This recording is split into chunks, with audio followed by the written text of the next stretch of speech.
Good evening, everyone, and welcome.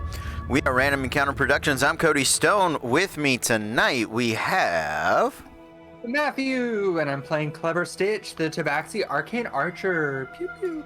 I'm Caitlin. I'm playing Fable Frost, the Ace Genasi Phoenix Soul Sorcerer. I'm Megan. I'm playing Saride Landier, the Eladrin Glamour Bard. Howdy, y'all. This is Maz playing Talroth Oakenblade, the Wood Elf Scout. And this is Carlos, and I'm playing the Half-Orc Tiefling Forge Cleric. Yes, well, Have we actually switched video? apparently not. Visual joke! One more time for the people at home. Sorry. Matthew, Clever Stitch, pew pew. Caitlin, Fable Frost, the sorcery. Megan, Saride. Bam. Mars, Oakenblade, Talroth, Coffee. Carlos Thousand. All right, Meg, I believe you have a visual joke for everyone. Would you like to? Yes, they do. There it is. There's that one. And there's Thosens. Well Nicely done. All right. Full energy Well, nothing like having your bit ruined by a tired DM to get us all in the spirit for the day, right? That was the best thing ever. Okay. I'm gonna do a little adjusting here because I don't know what happened. Something seemed to have happened to our nonsense. So let me get that sorted out. But hey, somebody tell us about Norse Foundry while I'm doing this. North Foundry. Dice. You love them. You Yay. need them. You want them. They got them. They have any and all dice that you could, and dice adjacent accessories that you could possibly need, including aluminum, gemstone, regular dice, dice bags, dice boxes, dice trays. They got it all. And for all of you dice goblins and all of the dice goblins in your life, you can use the code REPRPG. Again, that's REPRPG for 15% off of your entire purchase, which whenever you're buying high quality dice for all of the dice goblins in your life can be a really good decent chunk of money. So again, use the code REPRPG, REPRPG for 15% off your entire purchase. Okay. Awesome. I think I got us reframed. I think that's looking Yeah. Oh, that's nice. better. Okay. I had us bigger on top, but you got it because I didn't want to stress with the framing. But it looks good either way. Yeah, sorry. I just looked I'm over good. and like the art and the don't know promo what code and happened, yeah. everything. I don't know either. It was so not that big when it was not, and it's haunted. It's fine. yeah, It's I believe alright. you. Well, it Probably. got mad when I missed the cue. That's what happened. We've all That's what come to happened, yeah. accept it. So, sorry for the late start, guys. So we're not going to have a ton of preamble. Let's just get into our adventure for this evening if we want to get anything done, and we do, because we are going to potentially be having some guest stars, perhaps some recurring stars, some friends, some family. A ton of great people that we have met from our PvP league and friends from our server. So we've got, going into the latter half of the year, a lot of opportunities and a lot of wonderful shows coming to you. So do stay tuned for those. Watch for those announcements. Follow us on the socials. Links are in the chat. I'm sure they're going to be there any second now. But in the meantime, let's get into our adventure for this evening. Our adventure takes place in the lands of Lickdracht. They are lands of myth, of legend. They are quite literally the lands of dragons. This continent is divided, as it were, quite literally, from an eastern and a western Lickdracht. In the eastern half of Lickdracht lies the pilgrims known that have come from the Republic of the Black Gem, from across the waterways, having fought off multiple invasions across a land bridge known as the March of Glaives. They have arrived and have set up a number of not just cities, but schools and organizations whose purpose it is to reach out and discover not just the artifacts of this rich and ancient land, but also its cultures. This is the town of Dorian's Dawn. This is where the Magnus Exploratorium, a wing of the Black Gem Republic, it's a university, right? And our heroes have started out as bodyguards and adventurers, for some as adjunct professors or teaching assistants, but they came from that east. They've traveled much of the breadth of this continent, and they've discovered a secret that lies within the eastern portion of Lictrock, something known as the Great Game. A game played by avatars, 13 of them, in fact, that represent ideas or collective beliefs of individuals. People attempting to decide the fate of a very specific portion of their world. And then there is Western Lictrock, and that is perhaps a far more literal name, for in the Great Game, dragons have been cast from the board, from the playing field, as it were, exiled here to the western portion of this continent. And the dragons of Lictrock have very long memories and very tense grudges that they maintain. Our heroes, upon finding this mythic place known as the Forge, a place that once forged tremendous artifacts that allowed for those in the field of play, for those in the midst of the Great Game, to not be pawns, but rather be kings and queens, to determine their own fate, to carve their own destiny in blood, came from this primordial forge here. They have made allies and great contracts with the Black King, a leader of dwarves and giants who has been in stasis or exile, as it were, for, well, quite the time. So, our heroes are on a new journey that has taken them down a great river, down in the midst of this massive ravine. They have chosen their path in the hopes of making it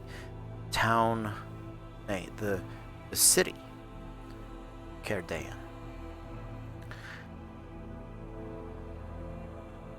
And so we're going to pick up our story, not where we left off, but a little bit later. We're going to pick up in the town of Caer on a day in the middle of spring, a bright morning that is greeted with a dawn that pierces through mountain ranges that lie to the east of this city. A dawn that is greeted with the songs of birds, ringing of bells.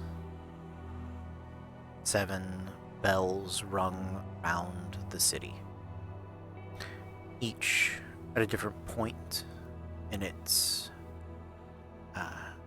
defensive walls, and rung in sequence, a sequence that is, to the bleary eyes of a barely waking kobold, both harmonic and ridiculously loud, just obnoxiously loud. After one bell rings, it reverberates, and it as the next bell rings, it forms a chord, a choir-like chord of bell notes that are, upon first hearing them, nigh on a religious experience. And so our little kobold friend, whose ancient Fu Manchu has much been fallen out or sheared off or charred, struggles to wake bleary-eyed in what is a oddly bright white room of marble and alabaster. Cups spray colorful rainbows along the walls. The light reflects through the crystals. Some of you may be nearby. You've been in town for a while now, and Caer Dyen has many virtues to it, and your business here has not been fully found just yet. But you know you're in the right place. You know you're on the right track. But for anyone that is outside the door in this hospital, you hear, for the first time in probably many days, weeks, if not months, probably not month, the sounds of a struggle being met with the righteous wailings of one Screebers. Huh? What is this? Tucked in, too tight. Let me, can't breathe. Cannot breathe. Screebers is not baby. Baby should not be swaddled. Gotta move that legs.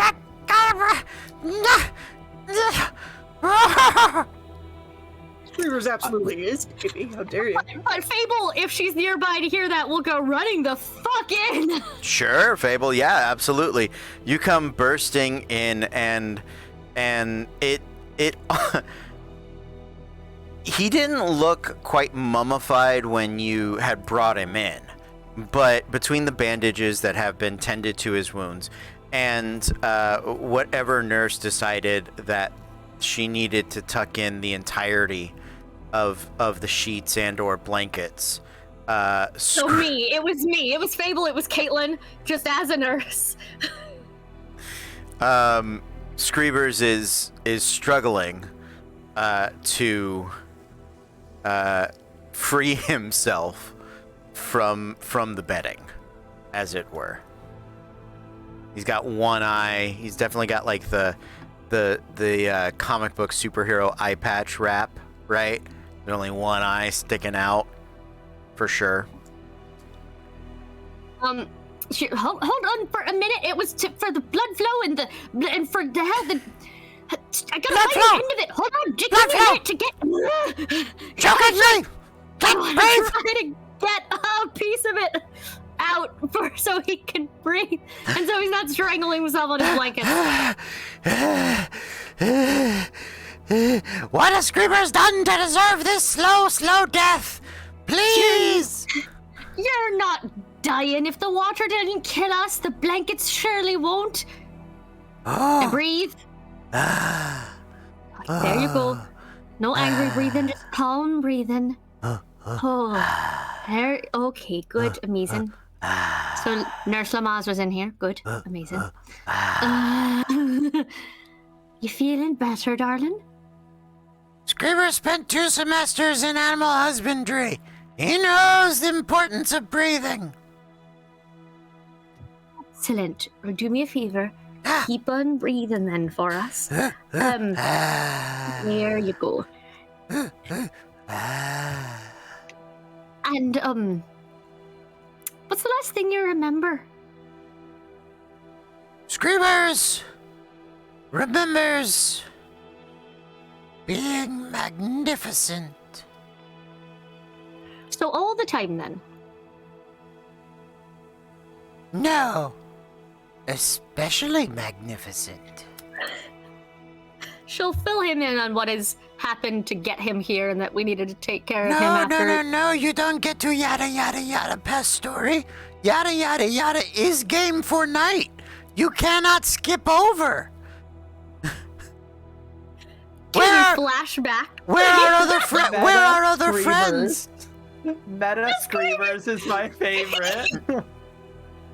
Oh, you're right. You know what? I'll go get them. We're not doing Inspector style of cut to confession. Sure, cut. We flashback now if you'd like to. This is how we tell story of how we arrived here. This is how we tell the story. I'm just setting it up. Okay. I'd like to tell him the story, and we can let people wander in as they will. okay, I'm just okay. one storyteller to another. Last. You were so magnificent. You know how magnificent you were. Flashback. Ah, yes. Last Scriber remembers. He thinks back. and the screen goes fuzzy and wobbly. Scribers, from his point of view, as he begins to tell you, remembers being in the water, remembers being very magnificent, as he put it. And he remembers when Scribers was magnificent, he was. And he sort of stops in that moment. Not important. But then it was cold. And then Scribers was sleepy. Yeah, you've been asleep for the past month or so, you little bastard. Oh. He pops up into the doorway, I'm assuming. It's like, oh, crap. Daroth just takes his hood been there down. the whole time. Yeah, the whole time. He was the nurse, actually. Yeah, exactly. Yeah, it's like Talroth, the toddler. Talroth would have heard all the commotion, about to go into the door, and Fable just crashed right by him. So he's like, "All right, fine, you go in first. I'll just chill back here then." Okay. To be fair, would you have been the best caretaker of the swaddling thing? I feel like you would have freaked him out. Also, what was the name of the potion, by the way? Chat's asking. I can't remember the full name of it. Mars Potion has of inner divinity or inner diabolicalness. Thank you. Depending on your alignment and what you would become the truest form of your inner self or inner alignment or whatever. Yep. We picked it up like in episode 3 or 4 or some nonsense a year ago. Not I that. remember it. Wasn't it in We had picked it up from the Deva Yes, with the yeah. fancy cart. and boy, have we all had imaginations of what we would be in that ultimate divine or diabolic form, and boy, am I glad Screebers did it, because we should not know, I feel like. Sarai's already in her ultimate divine form. She's Aw. teaching Thozen about the diabolical side. Yeah, well, y'all have this really interesting. Both of the healers are just fucking in the back room. It's okay. I thought you said in the background for a minute, and I was like, that's a fun slow pan. Just, what? Oh, okay. You zoom out one window into the next. They're behind that like weird screen that they put up to divide hospital rooms. Just see the silhouettes. So, as Screebers thinks back, and as you guys may think back as well, Fable, Mars, you guys do remember you had just been teleported via the spell teleportation by Screebers, and it was only after an anti-magic sort of paralysis filled breath weapon, which is to say one that you guys would have at least figured out or known in the meantime, something that some metallic dragons possess. Most dragons have an elemental breath, but occasionally metallics, more often than chromatics, have some form of additional breath type. And it was yourself, Fable, so Talroth, Fable, Saride, and Treasure, top of the mountain. atop a cliff face. Wet, drenched to the bone, and at the sudden height and elevation, without any of your carts or wagons or really much gear beyond what you had immediately on you. You find yourselves, the four of you, alone. Screebers begins to black in and out of consciousness. Why don't you guys tell Screebers about what happened immediately afterwards, as you guys were trying to decide what to do next?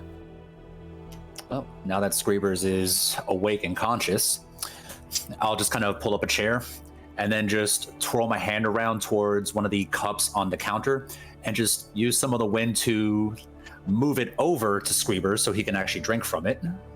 Oh. Magic cup. Thank you. Yeah, let's go with that. But Magic elf? Elf is not magic. You've been asleep for a while, Screebers. There's a Oh, lot of no. stuff that happened that we gotta catch you up on. Oh no! Now, Buying the multi-classes. Let's go. Now, here's the thing. After you were all magnificent, and I do apologize to say it was just a temporary transformation for you. I mean, look at you right now. I mean, the Fu Manchu, we got to get that taken care of, man. Screamers is Bring okay it. with that. What's left? Fable will just start braiding and detailing what's left and making it look nice. Mm-hmm. Little Viking beard and mustache.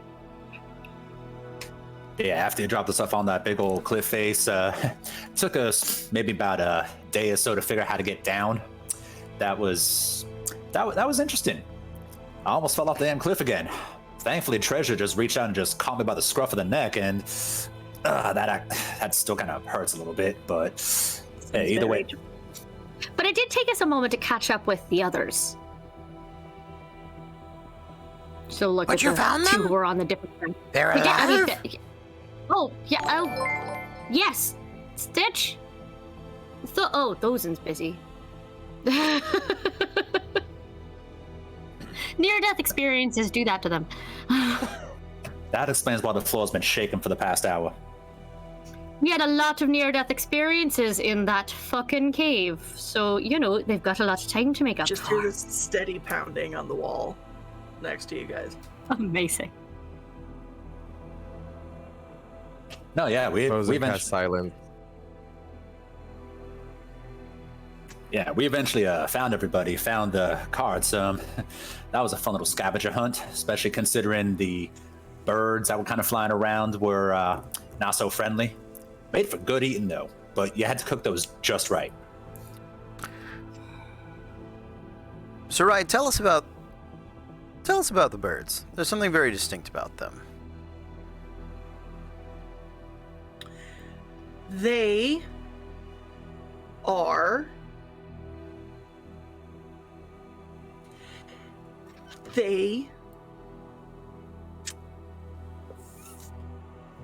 I love you so much. I love you too. Just do that. They were fey birds. Like, she recognized them from home. Mm-hmm. Malicious? Normally no, but there was something off about them, almost like they were slightly skeletal or necrotic. Like Similar if you to the gator, perhaps. Similar, yeah, but maybe like a little like more advanced. Like if you'd taken a bird of paradise and crossed it with a buzzard. So while they were, how would you describe them? Desperate? Well, there was something hunting, like slightly malicious in the way that they were like circling and following. Right. That they felt like they were carrion birds, Mhm. but they were proactive carrion birds. Can't find the dead. Got to make them dead. Yeah, I hate the term proactive carrion birds, by the way. Let's just get that out of the way right Hey, fucking man. now. And When yet times are it's so hard, good. You got to make your own opportunities. You know what I'm saying? Yeah. When life does not hand you lemons, They give you bananas. So- kill the bananas. Yeah. So, who was it that figured out that while the birds were definitely eager to make you guys part of its next meal, their next meal? Who was it that recognized their carrion nature and that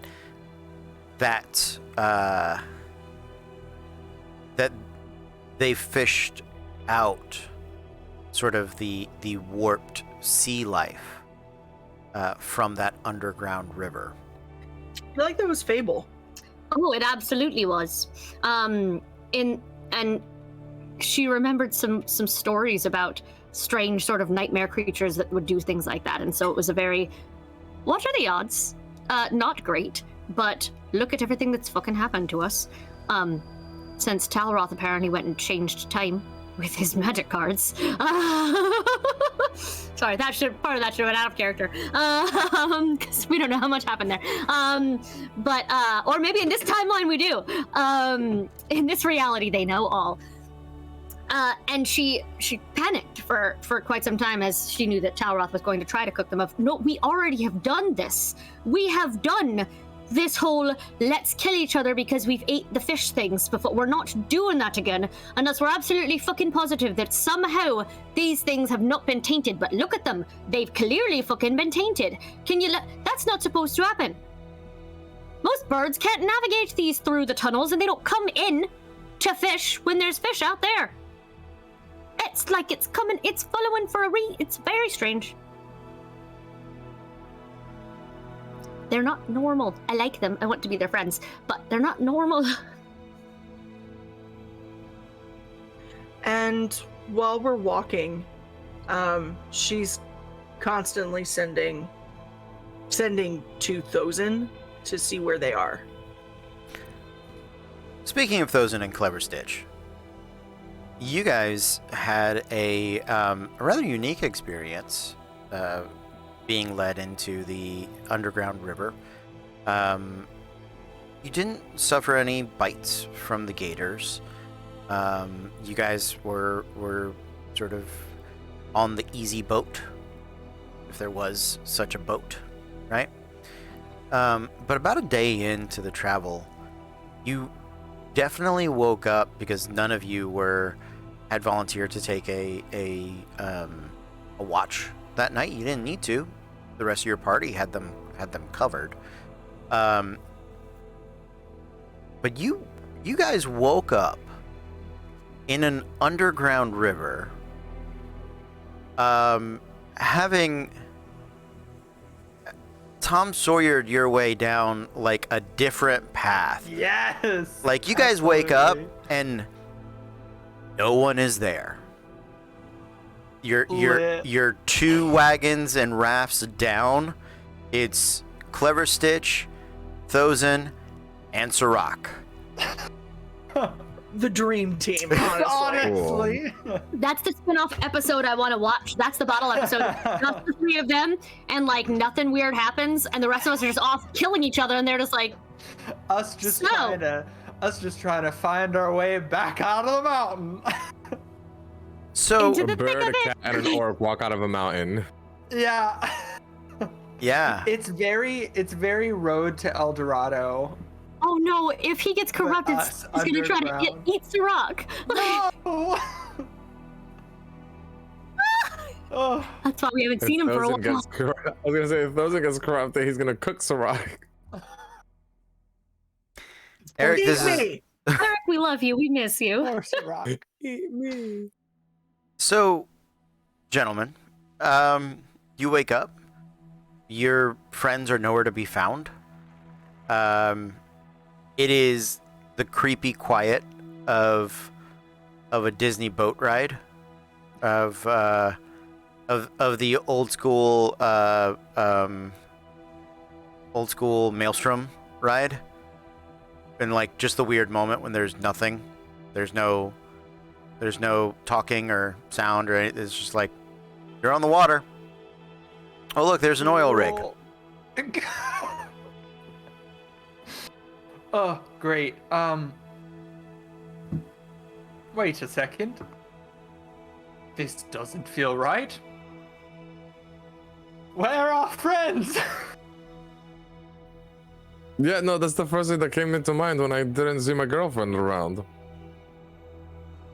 Oh, I cast sending to Sarai and I'm like, yo, what are you? She doesn't respond.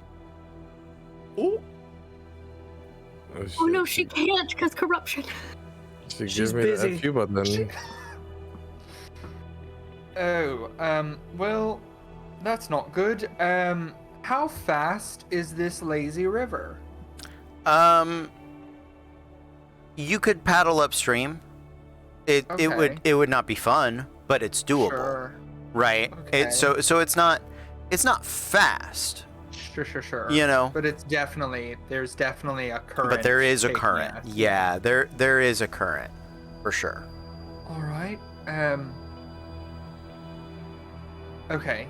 So, thoughts. We could try and go back upriver. Although, depending on when we got separated, that's anywhere from a 10-minute downstream trip to a 6-hour downstream trip. Or we can see where this takes us, because it'll probably lead outside sometime, right? Because there's a current. So, and once we're outside, we kind of can figure out where we are and how to get to where we're going. And there's no light anywhere, right? Like, we're literally like Oh, in yeah. this. But how do we not know that there may be somewhere where the tunnel dips under the water? The current still travels that way. I mean, fair. But you can see in the dark. I can see in the dark. I think Sirach can. I can see but the he's dark not- now. P- I was all more of a three double of dark us- than it was. It's been a while since I've heard Sirach speak. It's just Mickey Mouse. Plus, Just Mickey Mouse with a little every now and then. Right. So, So, I mean, all three of us can see in the dark. We can probably see if it's going to drop off, right? yeah, I mean, we probably can, but, do we think that people are in front of us, or do we think that they're behind us? I would assume that they are behind us. Like, I wouldn't think that they are in front of us. Here, Well- let me see the skills that Branos has provided me with to see if I can locate anything nearby. Yeah, I'm a little rusty too, but, Weren't we the last raft in the we were. in the Yeah, group? we were. So if we were in a trail and they went this way and we went that way, they're probably slightly in front of us, but separate. the name of this episode is Yes and.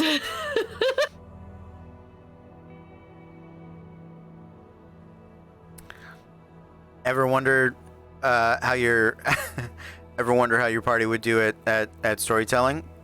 Force them to do it. Thanks. Just make them. Just make them. Just make them. Just do Don't wander. Just do. Okay, so we can go forward. Yeah. All right.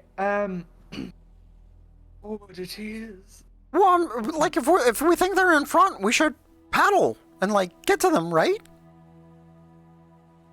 Yeah, probably. Oh. I don't like Dozen, this. you're strong. You paddle. Yes. I mean, I can, or I can take some of this rope and some of these other things and see if I can create some sort of like.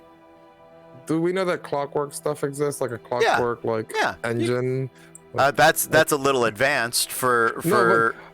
I'm Let him thinking, MacGyver the fuck out of this raft. I have I'm rope. thinking like grabbing a paddle to Pretty like sure it could turn this something into that a cigarette spins. speedboat.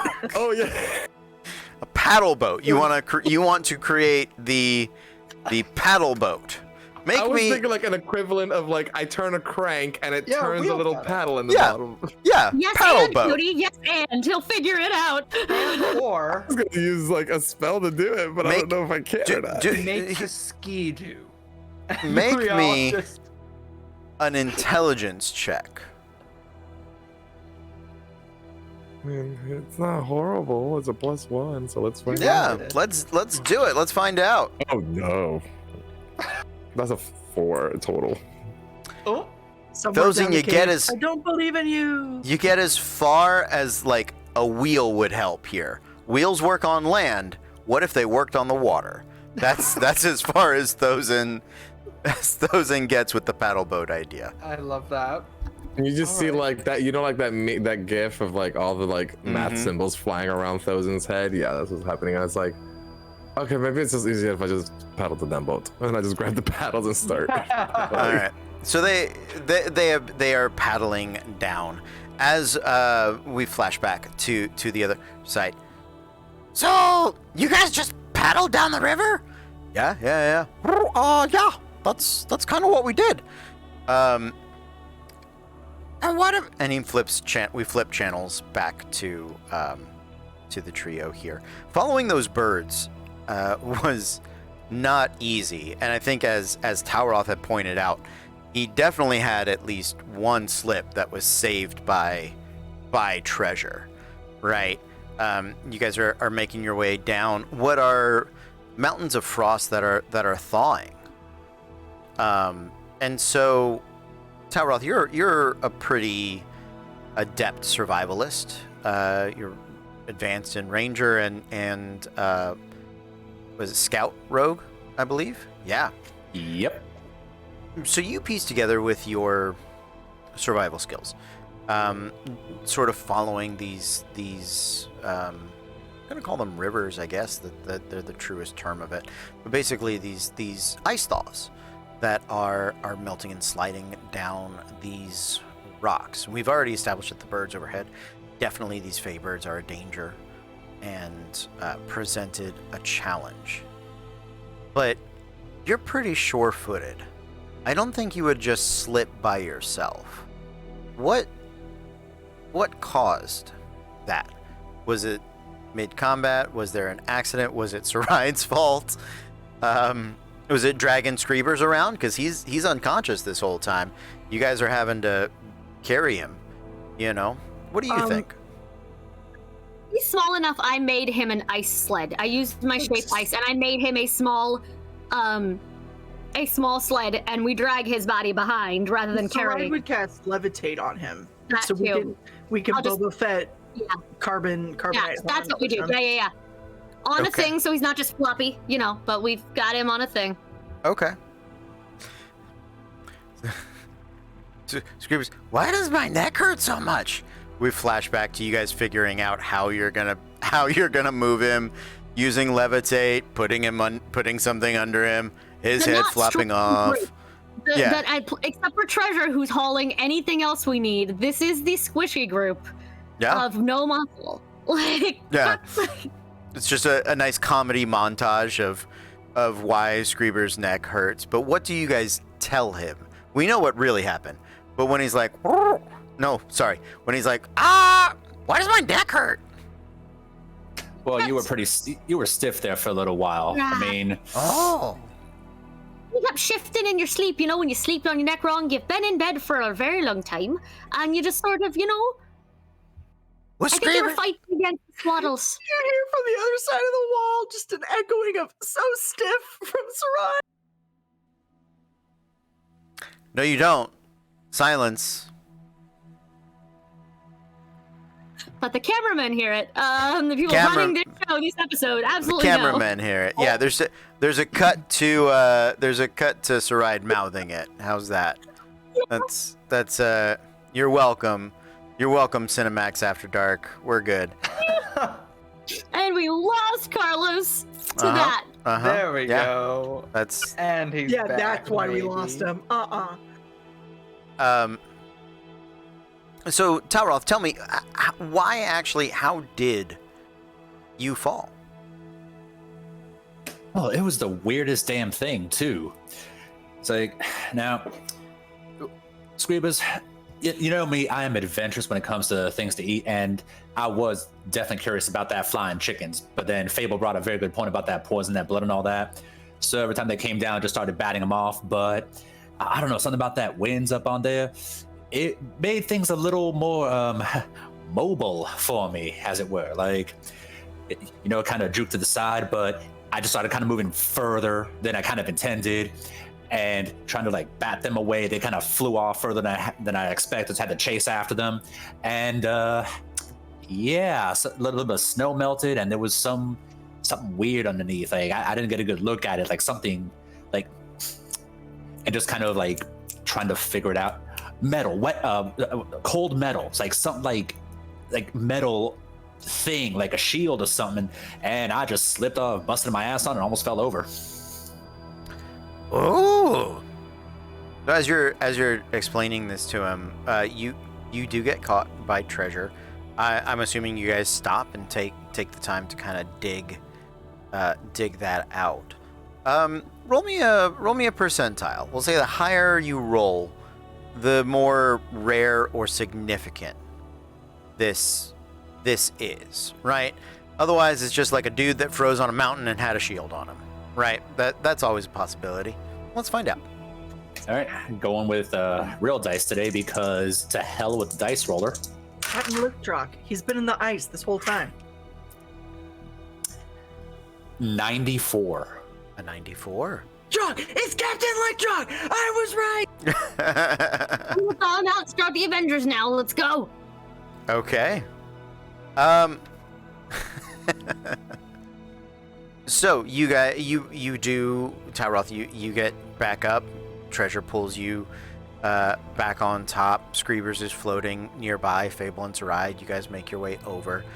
Is it just the shield, or is it a full person? Is it a full like suit of armor? Well, if we found, you know what, I'd say if we were digging it out, we probably would have found suit of armor down there, especially Sure. given the mountains. That's a body. My first thought, this might be one of them dwarves that Beardrum was telling us about that was trying to go south that got lost. One of those what that was going south that got lost? Oh, one of the dwarven scouting troops that Beardrum had sent out before. Okay, one of Beardren's scouting parties. I like it. With the 94, so this one is going to be something significant.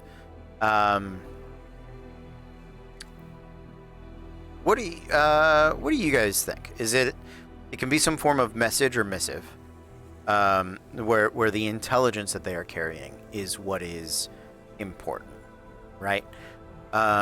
It could be some sort of clue or hint as to why they ended up frozen. That can be what is important about them, or it could be something that they are carrying that could be important. What do you think? You can take a vote. You can confer among the trio of you. There's 3, so I think we can reach a consensus here, or poll the audience. I guess you can have lifelines too if you want. We narrowed it 50-50, please. That's the favorite. Yeah, I'm liking this choose your own adventure style now. Go for it. Yeah, this is fucking fun. Thank you, Cody. Sure. How old is the body? I'm gonna say the body. It's while Beardrum was alive. It was probably one of the first expeditions that he sent out once they had reclaimed the House of Shields. So you're talking in the last 400 years, maybe 4 to 5, maybe 6 at most.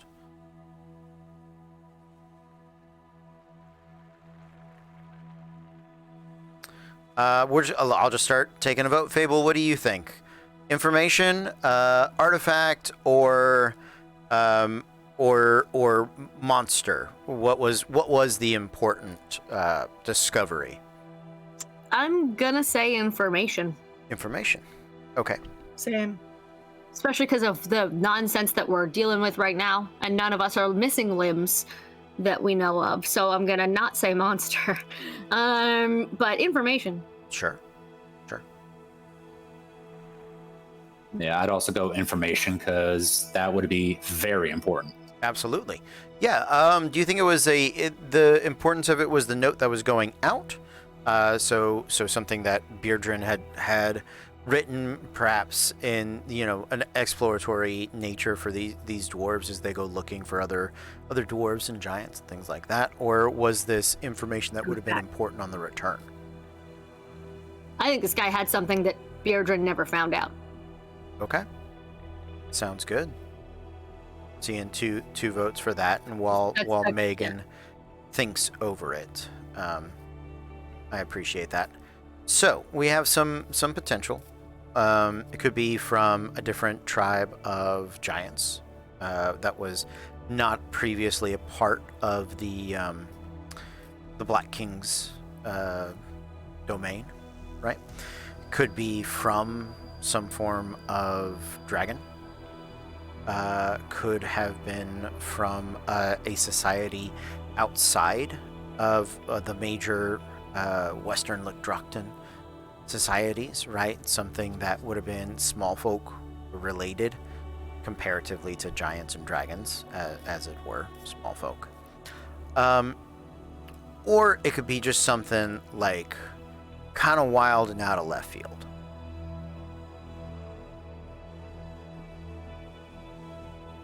I'm feeling kind of ballsy. Let's go out of left field. Why the fuck not, honestly? Okay. All right. I will sort that out, but we'll say we put a pin on that for just a moment, right? Let's. Oh, Scribbers cannot wait to hear what that is about. But in the meantime, Clever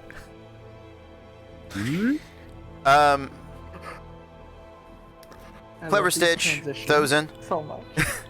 I'm glad you're liking it. Do me a favor. Yeah. Let's roll a percentile. And Hell yeah. what do you think the odds are that you guys made it out of that river with your raft/wagon intact? 22. 22% is what Clever Stitch says. Little faith in us. Yes. With Yes, I do. mending, I'm gonna throw it at a higher percentage. All right, I'm well, yeah, throw it out there. 65. 65. Okay, so I'll tell you what, we'll split the difference. Let's go with 44. All right, sounds pretty good. Roll me a percentile. You roll 44%. So if you roll a 66 or higher, you guys made it out with the wagon.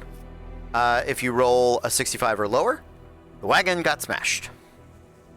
Do you want one of us to do it or both of us? Yeah, Just one of you. Just one Oh of you. yeah. Do you want to do it, Carlos? Hell no, my dice betray me All all right, the time. I'll do it. Chaos. A 61. Oh! So close. Don't use the dice roller online. It's. So what I will say is the raft definitely gets smashed. You guys can save most of the wagon though, because Thozen is there. I'll say the wagon probably did get smashed, but he was able to repair it. If we're in the 60s, right? Sure, you know what I mean. So how did it get smashed? Monster, or did you ride those rapids down down the ride that went from being the maelstrom to being the like any log flume ride ever, or one of those circular, Absolutely. like it splashes you because you spin around. Oh, Tube yeah, rides. Rapids one. Yeah, The Rapids one. yeah, we any rapids ride. We absolutely went white rotter rafting 100%. unexpectedly underground. It's still dark, which Yeah. makes it so fucking scary. Yeah, The day that Thozen does not, put control water or something on his spells. yeah. Oh no. Absolutely. I'm gonna say you guys. I'll override it. Sirach probably. I think rangers can cast water breathing.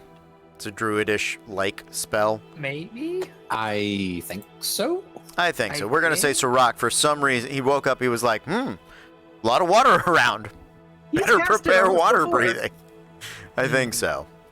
Yes. So Oh, well. So what Thosin had predicted earlier definitely happens. You guys are like paddling down the river, and at some point you run out of air surface to paddle down. Cool. But by that point the speed of the river has picked up. As it narrows, it gets faster, and now paddling upstream no longer an option. Oh. No, can't paddle upstream. So Not anymore. say Sirach casting water breathing on you guys, and the heavy wheels, the reinforced metal wheels of your wagon. Man, you guys take a wild ride underwater through this cavernous rapids. They can't be whitewater rapids. There is no surface for them to be rapid about. To white water. Clear water rapids. Yes. Yes. Yeah. Murky black Underwater water. storage rapids. rapid. Mr. Sirach's wild ride. Yes. Yes. Absolutely. Absolutely. There is a tragic loss of something that is on the wagon. I think we can all agree. What would that potentially have been? Doesn't have to be an item of value, but there needs to be in this underwater montage the moment of it floating past and one, if not all three of you doing the like reach to catch it and or grab it, right? Any suggestions? It's from the wagon. It's from the wagon. It could be from you guys. It could be on you if you wanted. If you were willing to volunteer something, you absolutely can. Did not to be that person, but did we have a map that we were given that would have been what we were following, or nah? Because weren't we given like a rough estimation of where to go? Well, yeah. Yeah, Talroth has it. Tauroth Okay, is the map okay. also. He is the cartographer, so Well, that is of no help to us. yeah. I was gonna throw the suggestion Please. Do it. of one of the wagon wheels. Oh, Yeah, I like it. I like that. I like that that's smashed, but I think there needs to, even if it's just a little personal item, a little something that I love how the leather and the ears and all of the accoutrement just start disappearing as the night goes. Oh, absolutely. Yeah. They have D&D to. striptease, you know? Every I dice roll, you gotta take off something. Yeah. You start in full cosplay. It could still take all night, depending on how complicated your cosplay is. Mars, shut up. I'll split my shield. Your shield? Okay. Yeah, because that's. I like- Wait, do I have a +1 shield? No, I just have a regular shield. I like the symmetry of it. They find a shield, you lose a shield. Oh, This no. is storytelling 101. We There you go. we are net even as far as shields go. I like this. Yeah. So I'll tell you what we're gonna do. It is 9:19. I do need a quick break. We're gonna take 5. It's gonna be a very short break specifically because we got a late start and we're all having a good time. I want to get back to this as soon as possible. Oh, yeah. So we're gonna be back in 5 minutes. We'll see you guys then. But until then, stay tuned. Okay, everyone, we are Random Encounter Productions. I'm Cody Stone. With me tonight we have Matthew playing Clever Stitch, the Arcane Archer Tabaxi. Caitlin playing Fable Frost, the Ace Genasi Phoenix Soul Sorcerer. Megan playing Starai, the Eldrin Glamour Bard. This is Maz playing Talroth Oakenblade, the Wood Elf Scout. And this is Carlos playing Thousand, the half-orc tiefling forge cleric. Yay. Is the video on? Okay. Yes, think they got so. it this time. Oh, there you go. Yes. Glad it is. So, when last we left off, you guys were recounting your story of how you made your way back to Caer Dyen, or back to for the very first time to Caer Dyen. So we are going to pick up with that once again, but as we get going. There, Screebus, well, all right, glad we're back. So, and he's gonna look over at Tauroth and Fable and Saride. The gentlemen, the dwarves, were returning with some bit of information, and it's a bit of a mystery. You guys are working on sort of putting together, but we're going to use some random generators. We're going to see what we come up with, right? And we will see what all it does to kind of tell us about these things, right? Fable, roll me a d10, please. Dig into the giant pile of dice and hope I pull out the right kind. I didn't. My hand is stuck. There we go. There it is. Okay. A d10. A 4. A 4. Okay. Sounds good. Saride, would you do me a favor? Would you also roll me a d10?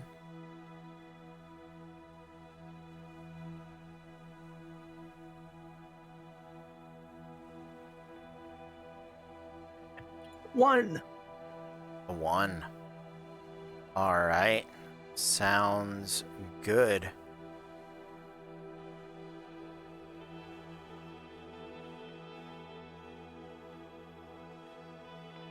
Yep. Let's see how we're going to weave all of this together. The first thing that you guys find as you are digging through this troop of dwarves. Well, let me ask you, is it a troop or is it just a lone scout? Did they make it as a group until they all perished in some sort of avalanche or sad event? Or had they been haggard the entire way? Is it one lost soul who's still trying to make it back on his own? Yeah, this is probably the one poor guy who kept going. Okay. I'm gonna sit over here and cry over that, but it's the better story. It's Captain Lickdrocht. I'm thinking as we were heading down, we found others. It's just Okay. this guy was the No, badass. fam, we found pieces. Pieces. Okay. I think he's probably kept, maybe not a journal, maybe it was a scroll of some kind, but something that he would scribble notes into. And this is kind of the way that you guys are piecing together exactly what has befallen him. In those notes, do any of you speak Dwarven? That's right. No one in this party speaks Dwarven. I cast Comprehend Language. Okay, that allows you to read things as well. If I touch it. If you touch it. Okay. So you cast Comprehend Languages, and you're kind of braille reading what are the actual just scribblings of here. They're not mad ramblings, but there's definitely it's one part journal, one part writing things down, and there's definitely the feeling of in some of the notes of 3 of us remain, and yet we are so far from home. There's something in the night. Something that creeps. Something that, I swear, has plowed its way beyond our campsite. Watch. Whoever heard of dwarves lighting fires in the dark? And what we see, don't see. Feel it. Of us. It's 3 now. See how many.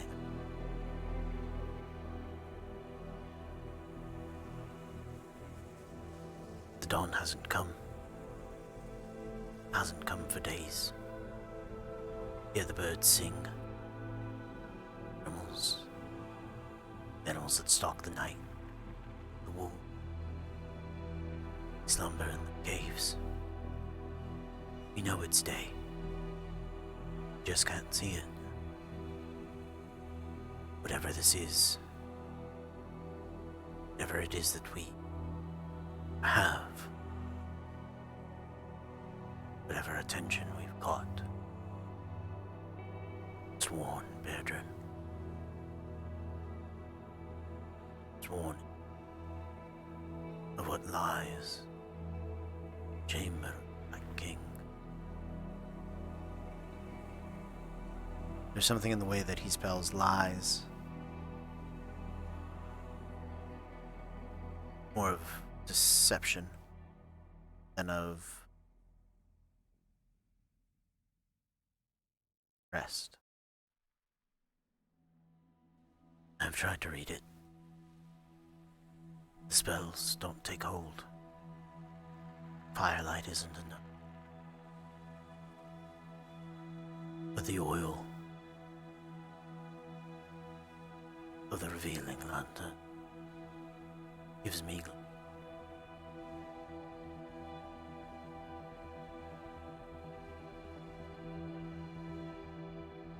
to the moon. Tonight should be bright enough. If I can remember what dusk is. It's just mean. I know that it's just waiting for me to. But I know I won't make it. My only hope now is to leave a message. Is that fine?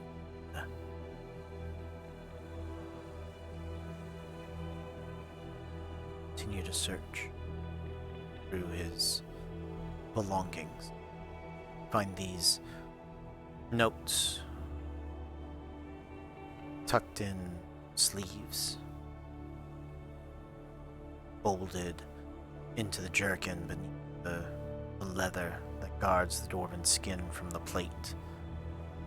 One nestled near his heart. Another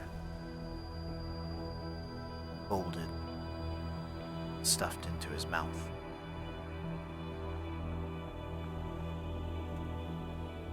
Pull it free.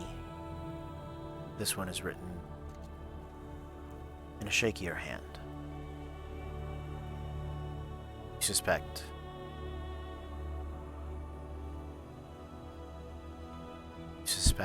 it was his last.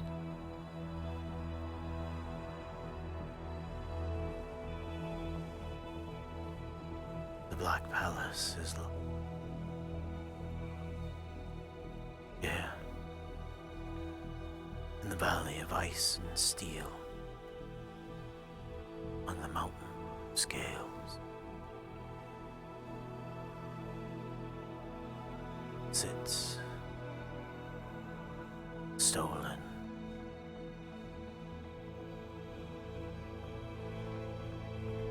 Liberus mortis.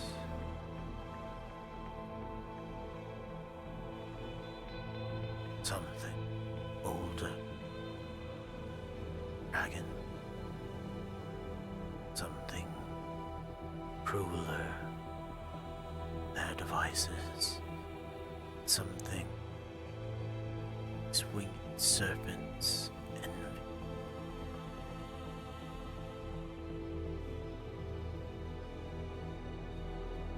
Black Palace, the stolen pages. Must never see the light. They do. They will usher in night. Night of ruin.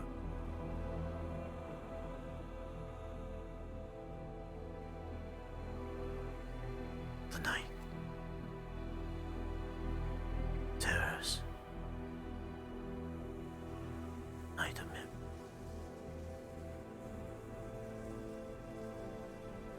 Seal. Seal the Black Palace. Seal it away. Nothing is worth such dangers. Bones. Dead serpent stalk these hills.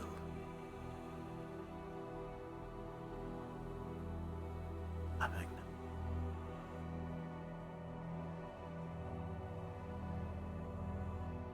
destiny. Taste.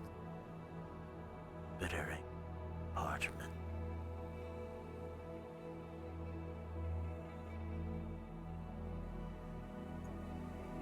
At some point when she was reading, Sarai just kind of subconsciously put an arm around Fable and like snuggled into her because she started getting uncomfortable.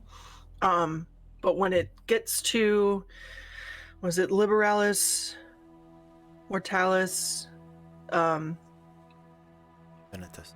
Infinitus? Yeah, infinitum, something like that. Yeah, she pauses for a minute, and when she's done reading, she takes all of the papers from his body and puts them, like she's keeping them personally. Okay. Yeah, yeah. Okay. Because Megan knows what that translates to. I think she would. Yeah, it's not written in Dwarven. That's why I say it in Latin. But with comprehend languages, you do know it is the Book of the Infinite Dead. Yeah. And that's kind of something she's interested in, so she's gonna just keep that for a minute.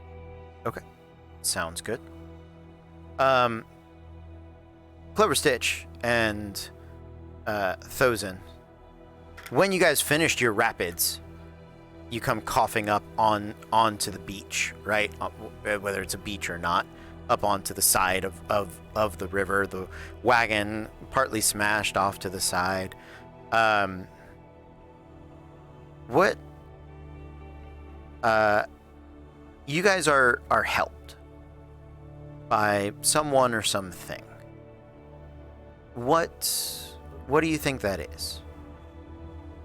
Or who? We're helped out of the water. Yeah, I mean, you're probably found there half drowned. Well, you're actually not half drowned because you can breathe in the water, but you're probably kicked the crap out of, from being underwater rapided, for a minute.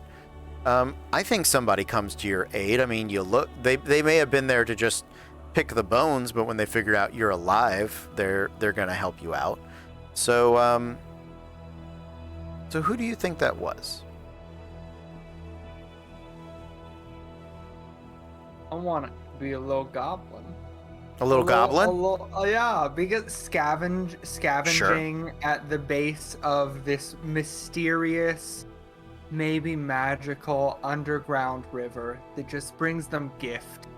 Yeah. And then we show up. Yeah, absolutely. Very surprisingly to this little goblin. Absolutely.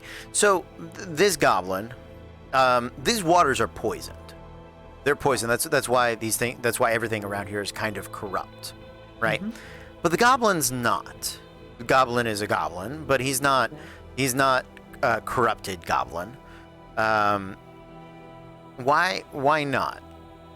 He only drinks Diet Coke. Well, there's that, but I mean, that's the obvious solution. We found a magic ring in the bottom of a lake. it's Embrace your Lord of the Rings trope life, okay? Embrace it. That's what this is for. sure. Yeah, I mean, if you want it, that's the answer. You guys tell me. So some ring of poison protection, I guess. Yeah, sure. Yeah, it's probably a ring of it's probably protection from good and evil, which would keep it from suffering that type of there you go. corruption. Yeah. I don't know that the goblin even knows necessarily. I think it was just a shiny. Yeah. He has no washed clue up that this is the thing that's through keeping the me river. alive. Yeah. What finger does he keep it on? Or toe? Oh, his pinky toe. His pinky toe? Okay. Sure. Does he have more shinies on, or is that the only one? What he would consider shinies, but it's Yeah. iron and the cheapest kind of metals that you could find. Sure. He would Absolutely. absolutely be that actually- goblin who would wear a paperclip as an earring. Yeah. Okay. Because he's not. He's not actually green. It's just all the shitty jewelry has turned him green over the years. Yeah. He's just a halfling, actually. Well, there are definitely the goblins that are like tan and brown color, and so we'll say that most of his limbs are green because he's got just rusted allergy metal. And his name is Copper now, His name because is it's Copper. supposed to be silver and then it turns green when you. Okay. Yup. Okay. I like it. All right. Haven't done goblin voice in a long time, so we're gonna go with this one. We're gonna say Copper River Basin. How are you guys alive? This is, ooh, look at you. You got some. You're kind of furry. You got, you're moving. Oh, you're moving. Okay, never mind. All right, looking at this guy. Ooh, what has he got over here? Oh, look at that. He starts tugging on those. And, oh, nose rings. Okay, all right. None of those for me. Thank you. Got a deviated septum right here. That's why I sound like this. But that's neither here nor there. Hey, you guys keeping any of this, or is it up for grabs, or No, it's not. You're not keeping it. No, we are keeping. Oh, you are it. keeping it. Well, I mean that's a little greedy of you. I mean, it is the river basin for everybody, but that's fine. No, I get it. Wait, where are we? Well, you're here. I mean, wherever you are, that's where you are at. But no, it's so we're in I call it Basin. We're in Basin. Yeah. I spell them differently. You see, I got these little signs up there. This is Basin with 4 N's over there. I do have a basin with 2 B's. I got a basin with 3 S's. I got a basin with 4 N's. And now listen, before you say it, I absolutely refuse to do a basin with any more than 1A, because any more than 1A is just phonetically awful, and you should hate yourself for suggesting it. So, But we didn't suggest it. You Well- suggested it. no, but you thought about it, and you know who you were. Shame on you. Do you live here? Live here in the 3N basin. Please, what do I look like? A 2A basin kind of goblin? No, please. No, I live over there. It's really the same basin, but it's just spelled normal. That's lovely. Fuck you and your NPCs we would die for. Okay? Here's Yeah, another the- one. You see the treehouse right there? I live beneath that. Who lives in the treehouse? Oh, in the treehouse? Well, Yeah. so originally they were some awakened squirrels, but you know, we got into a neighborly dispute. I politely suggested that they move on. One of them stole my wife, and then they did. So we call it even, because I got the river and they got the wife. So I came out ahead on that one, right? Who's saying they're sad and lonely now? Not me. Not me. Well, I'm glad that you're not sad and lonely. No, of course I'm not lonely. I got you guys here, right? Hey. Have you seen another group of travelers come through here? By Travelers. any chance? Nope. No travelers. Ooh. No, most of the people that come out of the river, if they survive, pretty much eat each other or stab each other on sight. So, like, it's kind of cool you guys are talking. It's a little weird. Wait, you're not feeling stabby, are you? Am I feeling stabby? Make a charisma save. Are you resistant to poison? It's not poison. You're not poison. Oh, it's not poison. Charisma? Yeah, Save? yeah. Holy shit, when did my charisma get that high? I rolled a 12. but Started fucking that bard. yeah, I can tell it's a +8. 20. Well, shit, yeah. You're Jesus feeling Christ. Great, Thozen. Exactly. I didn't realize that I was He's a proficient in very charisma. cunning saving throws. linguist. Yeah, yeah. Clever Stitch, go ahead and give me a charisma save as well. Why not? Good. We believe in you. A 12. A 12. Clever Stitch, you are feeling a little stabby. You are feeling Alright. a little stabby. If you don't take our things, then no stabbing will be necessary. Okay, I hear you. But what if we do a trade? I give you some teetotal, and I get to totally tee up something to keep. Here. Hold on. I have a gift. If, and only if, you show us the quickest way out of this basin with 3 ends. And have you heard of a little town called Caer? I have, and I will tell you all about it. But I don't talk to strangers, and you're gonna have to break tea with me. For whatever reason, and I don't know how long it's gonna take, whether Thozen helps, Sirach helps, somehow this dumb goblin convinces Clever Stitch to drink the fucking tea. This is just what it is, and it is toe tea. He boils his feet in the tea. Oh, ew. But you've already agreed. But what Listen, is he has an 8 wisdom. yeah? So, but the issue not very here. wise, So Matt. the reason this is important is because his ring of protection of good and evil seeps its magic into the tea, and Alright. as much as you hate it, and the idea that it is, and Sirach hates it too. We're gonna say Sirach was feeling stabby as well, right? And as much as you don't want to drink it, upon drinking it, you actually feel far more reasonable and okay with everything, and you're starting to figure it out. It was awful, and I loved it. You're welcome. Yeah. You guys decided Yeah. where he wore it. That's not on me. You know, Even worse, it could have been a nipple ring.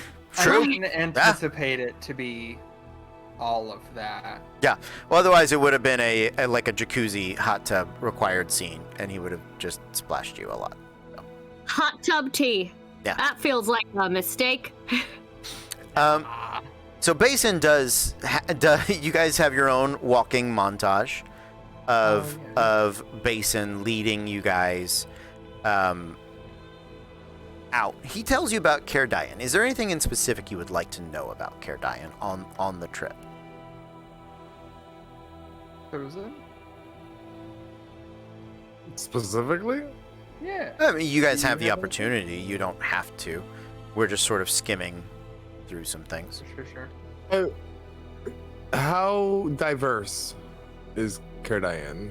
Like human versus other races ratio? Oh, yeah, so pretty diverse. Not a ton of goblins, not a ton of goblinoids. Most of my people stuck out back east, but you know, when you're hanging out with a empire of goblins, it gets a little kind of all the same to me. So, you know, that's its own thing. But yeah, pretty diverse. Lots of lizards, lots of dragonborn, dragon, but no real dragons, no full dragons. That is one of the that is the rules of Caer Dyen. That's the bells and the enchantment they got around there. No full-blooded dragon can set foot inside Caer Dyen, at least not as a dragon. Sometimes they can go in as like non-dragony things, but you can't dragon. There's no dragoning in Caer Dyen. There's lots of Dyen, if you care. Actually, I don't know if that's the town motto or not, but it should be. But you can't drag in on the drag on with the dragons. All right, and so they can't even they can walk in let's say like a humanoid, but they Right, can't yeah. turn back while within the city limits. Exactly. Yep.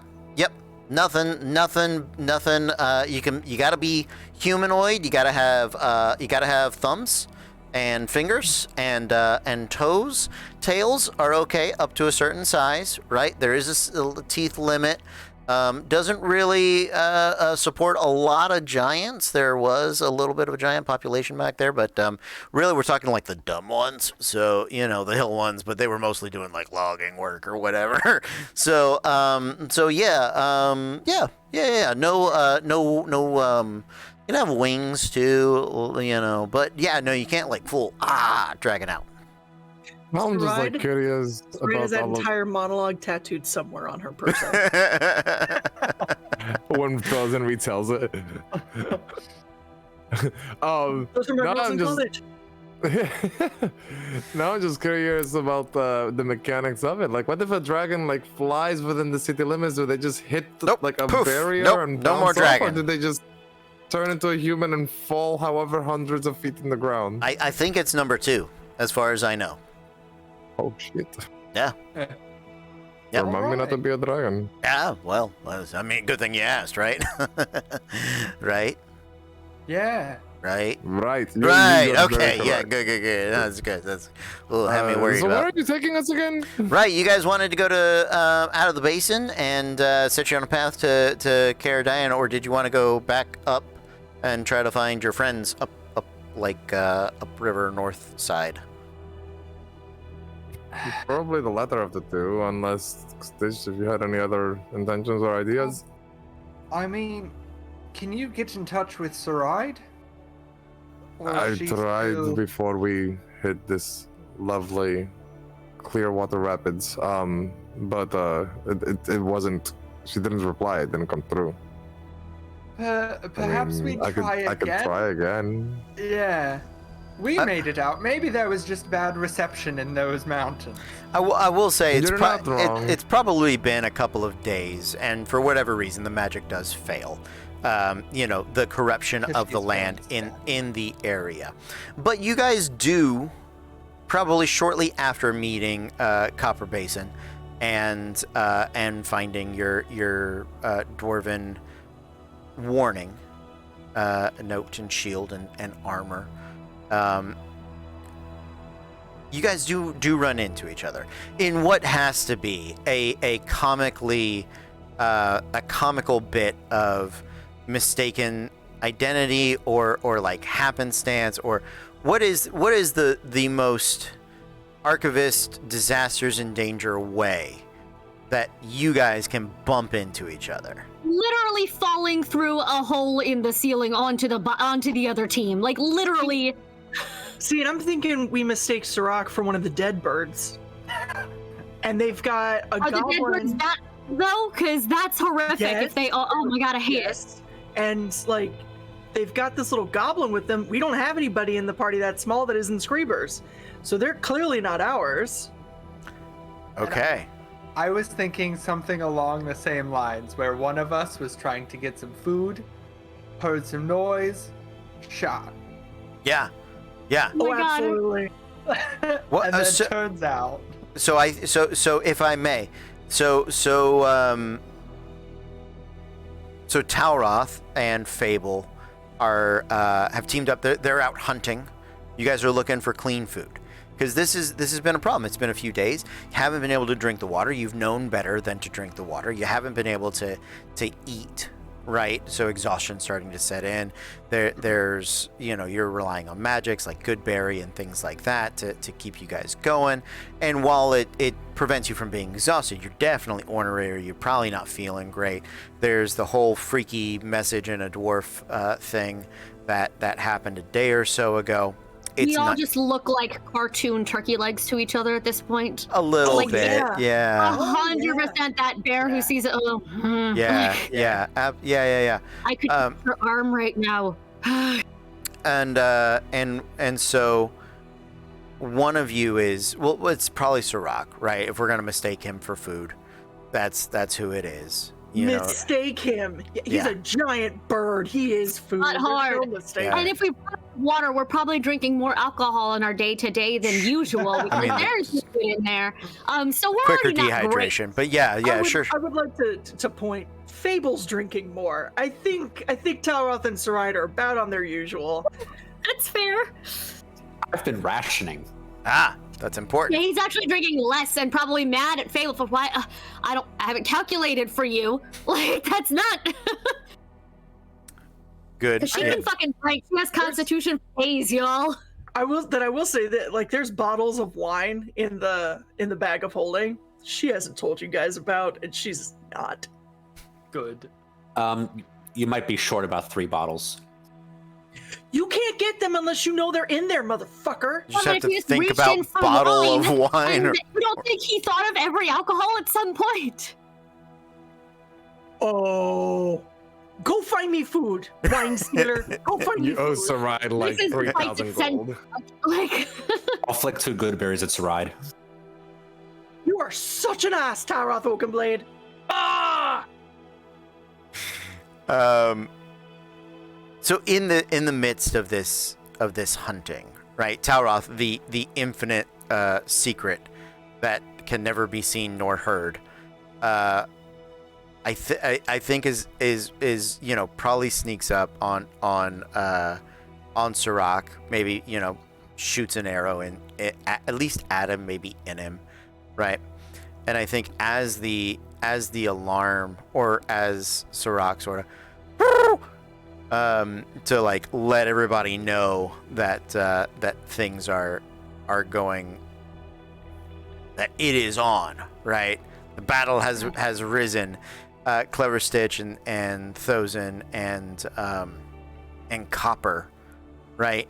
I will say in the efforts to like get up and get going, Copper probably trips some of you, or maybe it's just Thozen being big and heavy and heavily armored, right? You guys end up sort of. We'll go with that one, right? So Thozen's got it, grabs his armor, puts on his shield, starts, running for the rope descent as you guys have been staying in the. You guys remember Robin Hood, Prince of Thieves, the weird like tree city that they had at Yes. some point? I want Yeah. to live in one of those. You mean the Genius Tree City? Right, That's not exactly. That one very well. Yeah. Have one in Hook. The Ewoks have one. Everywhere that lives in a tree city is a good place to be. Yeah. And I want one. Exactly. So why would you not? But the issue with this particular tree city is that it was designed and made and created by and for squirrels, awakened squirrels, mind you, but squirrels. So Thozen exceeds the weight capacity of the squirrel city, and he falls onto Talroth, and thus we have completed the. Both. Yes, I was able to do both. Round of applause this, for Cody fucking Stone. Yes. I'm not gonna lie, Yeah. I was really enjoying this Civil War moment for all of us just rushing at each other. Right, that's what I was picturing too. Which, by the way, you have 250 pounds plus 50 pounds of armor falling on you, so 300 pounds worth of those in. Sable just sidesteps. She just in time. Ah! But she doesn't see she doesn't see Talroth there to grab him because he is the infinite secret. Sorry. But there's snow, right? So is there just like a giant Thousand-shaped hole in the snow? It is, so it's more spring now. There's a giant thousand shape in like the dirt. Talroth, you we'll say it grazes you. It doesn't hurt you. Like, he doesn't land full on you. He's not gonna like, Uncanny dodge. yeah. Evasion. Evasion, yeah. There it is. Ka-thunk. And thus the party is reunited. Without their wagons and without their carts, a little worse for wear. The question, So, excuse me. screamers, right? Okay, found the voice. Here we go. So you guys find each other. Yep. We found each other. That's good. Did you come like straight here, or did you go kill the wastrelith thingy? Well, we wanted to come straight here, but we realized that was going to get harder and harder because we sort of we made some noise, and it knew we were there, It? so we really had no choice. I like to think we accidentally had a Minds of Moria moment, like we were trying real hard to go quiet, and then something fucking happened. And We were then trying. Thousand And fell then on those Talroth. fell on Sure. and thunk. We didn't have our Screeber's danger detection. We didn't because he was Oh. unconscious. So of course, Oh, you're right. no. There was a monster in the mountains, and he was unconscious. Of fucking course, we had to fight it. Yeah. Okay. Yep. My question is this. So we will, yeah, we can fight a monster. We're going to fight a monster. We're going to end the night probably with that. Combat, I'm on board. That's always a great Yay, way combat. to end a D&D game. Do you guys go back and try to fight and defeat the Wastrelith? Or do you just press on to Caer Dyen? We need to fight the Wastrelith. Yeah. How far away is Caer Dyen from here? Is the thing. Much further than the Wastrelith. So that, well, no, because my question was, do we need to go gather troops and come back for the Wastrelith, or should we deal with it while we're fucking here? Because I feel like deal with it while we're fucking here is a good idea. Yeah. We do. We said that we were gonna do that. We need do that. to do that. So. Okay. Yeah. That is, Oh, I lost. say what? Oh, I thought we were going back in character. Sorry. Oh, yes. So the Raid, Ragnas! Thank you guys. You guys are absolutely fantastic. We appreciate it. Welcome to Disasters in Danger. I'm Cody Stone. This is Matthew, Caitlin, Megan, Mars, and Carlos playing Clever Sitch, Fable, Sarai, Talroth, and Thozen. Not doing anything more than that. You guys will pick it up from there. We're doing a little bit of a flashback scene set here. I think the monster that is in the woods is a little bit of a red herring. You know what I mean? Now, I'll tell you what. Roll me a percentile, and if it is, I'm gonna have one of you. We all probably know who it'll be in just a moment. If it is 90 or above, it'll be something that you can not domesticate, but briefly I'll roll. befriend. I'll roll! There I'll roll! it is. Yay! Friend! Yee! Potential friend. Potential That just friend. reminds me. Did that egg ever hatch? Yes, it's Yeah. a tiny. What kind of dinosaur? Little Allosaur. Allosaur. Small allosaur. We left Got it at the The forge. forge. I'm safe for now. Got it. Gonna be my best friend later. You don't have to take care of dinosaurs here either. 100! Oh my god! Do we have a Wastrel as a pet now? No. No, this is the woods thing! Miniature owl bear. my god! No, I kid. It's not miniature. Owlbear. Owlbear. Would speak with animals work on an owlbear? It's a my friend now. monstrosity. It's my friend! Okay. And Fable does, in fact. Fable, there's what I will say you befriend the owlbear in much the same way a number of people in survival movies have befriended other animals. I freed it from a trap.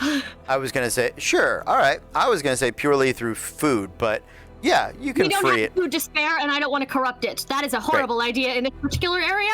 So Great. instead, I like to think that I freed it from something, and then I had the toothless and hiccup moment of I put the hand 90% of the way there, and it nuzzle, and then friend.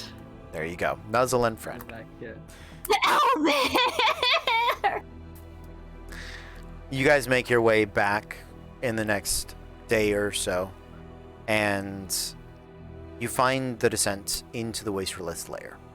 The lake with that waterfall, sort of those ice melts sliding down the crevices. And it is wide enough for you guys to fit through, just barely, in the case of Thozen. And you're going to be dropping into once again into the underground lake, right? You have your rope of climbing still. You have some additional rope that you guys can piece together to have ways out, right?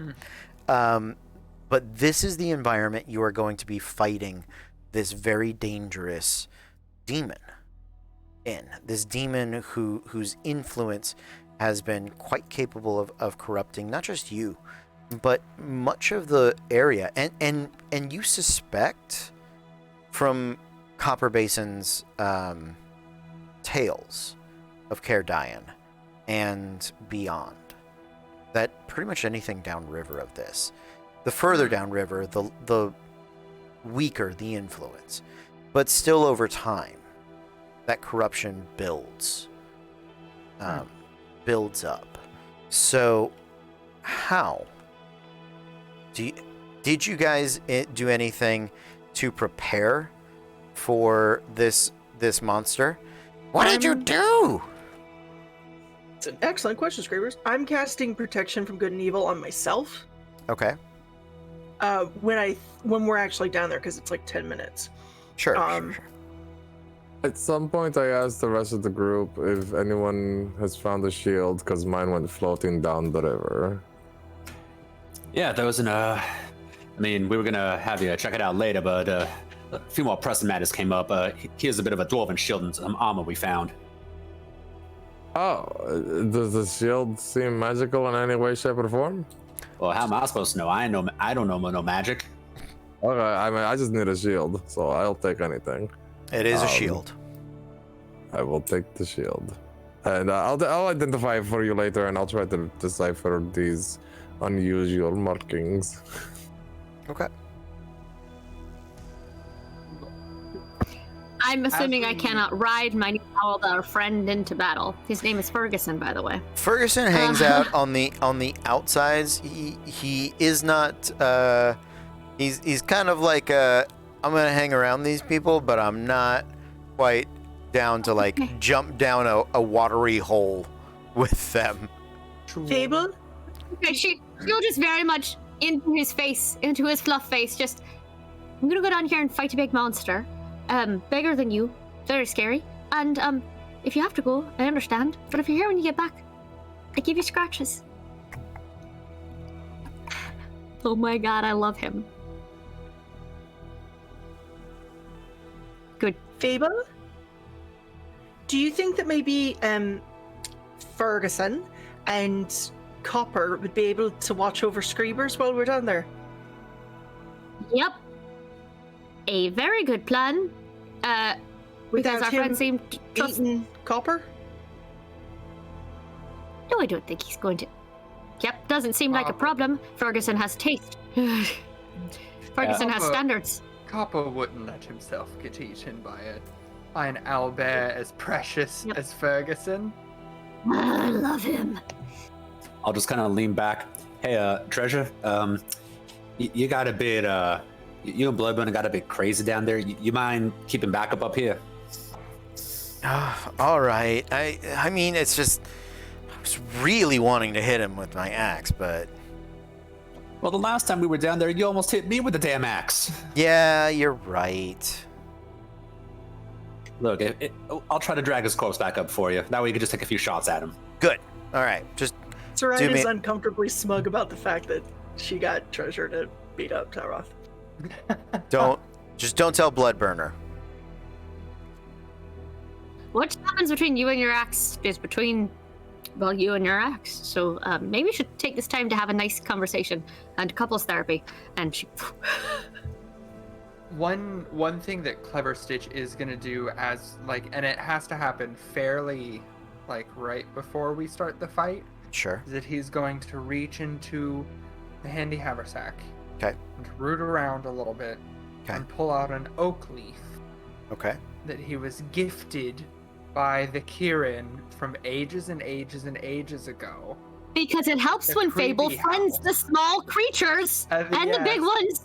At the creepy house, and he's gonna try and think back as to how this oak leaf was supposed to be activated. Probably not remember, and then eat it.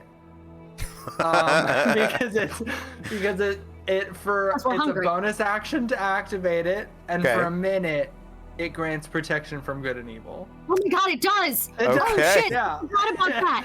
And Matthew has been holding on to this oak leaf that he got for so long, and there's never going to be a better time. Yes. But he is going to do the weird cat thing and Okay.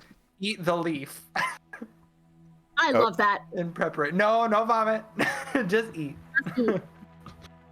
Just eat. I'm so happy right now. Okay. I mage armor myself, and the moment before we go in, I bubble fire bubble myself. Okay. Yeah, mage armor. All right.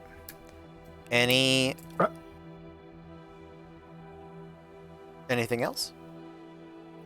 I would probably protection, good and evil on where I feel would be the most susceptible. Taroth. Talroth it is. Is that concentration? Is it something you can only do to one person? It's concentration on one Correct. person. It's one person, 10 minutes. Okay. Yeah.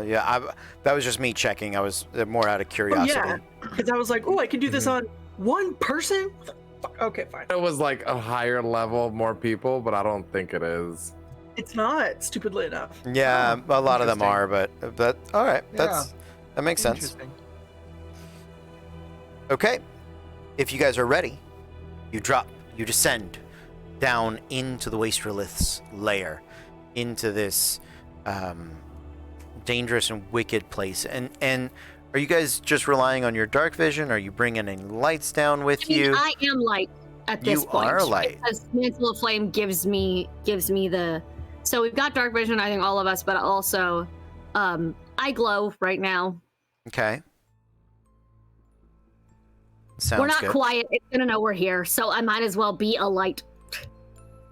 Okay. Sounds good.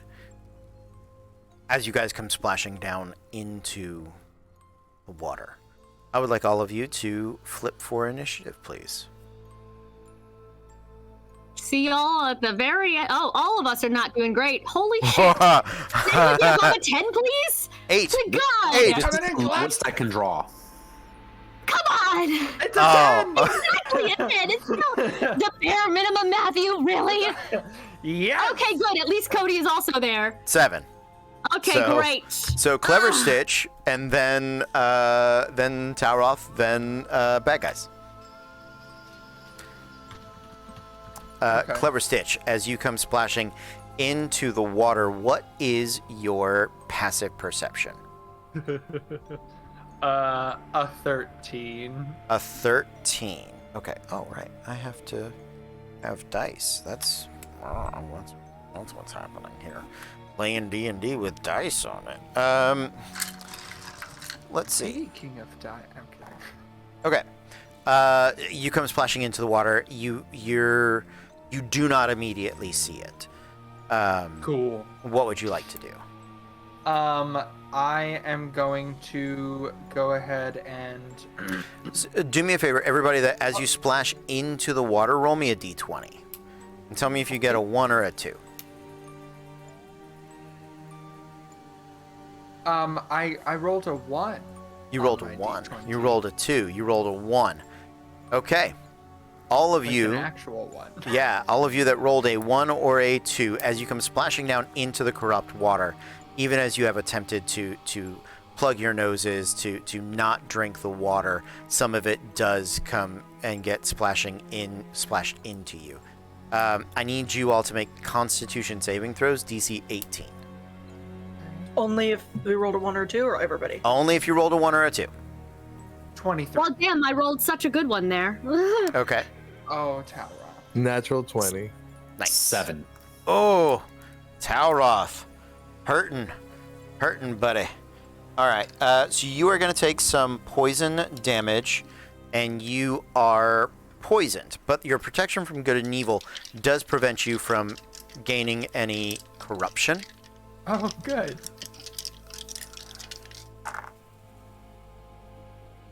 So that is 15 points of poison damage. You are poisoned for 1 minute. You can save at the end of your turn to shake off the poisoned condition. Okay.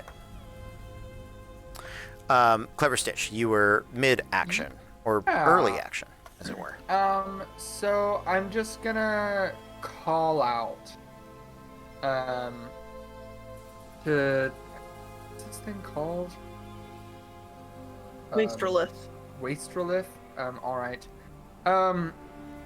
Almighty Wastrelith, we come to, Oh, Dormammu, I've come to bargain.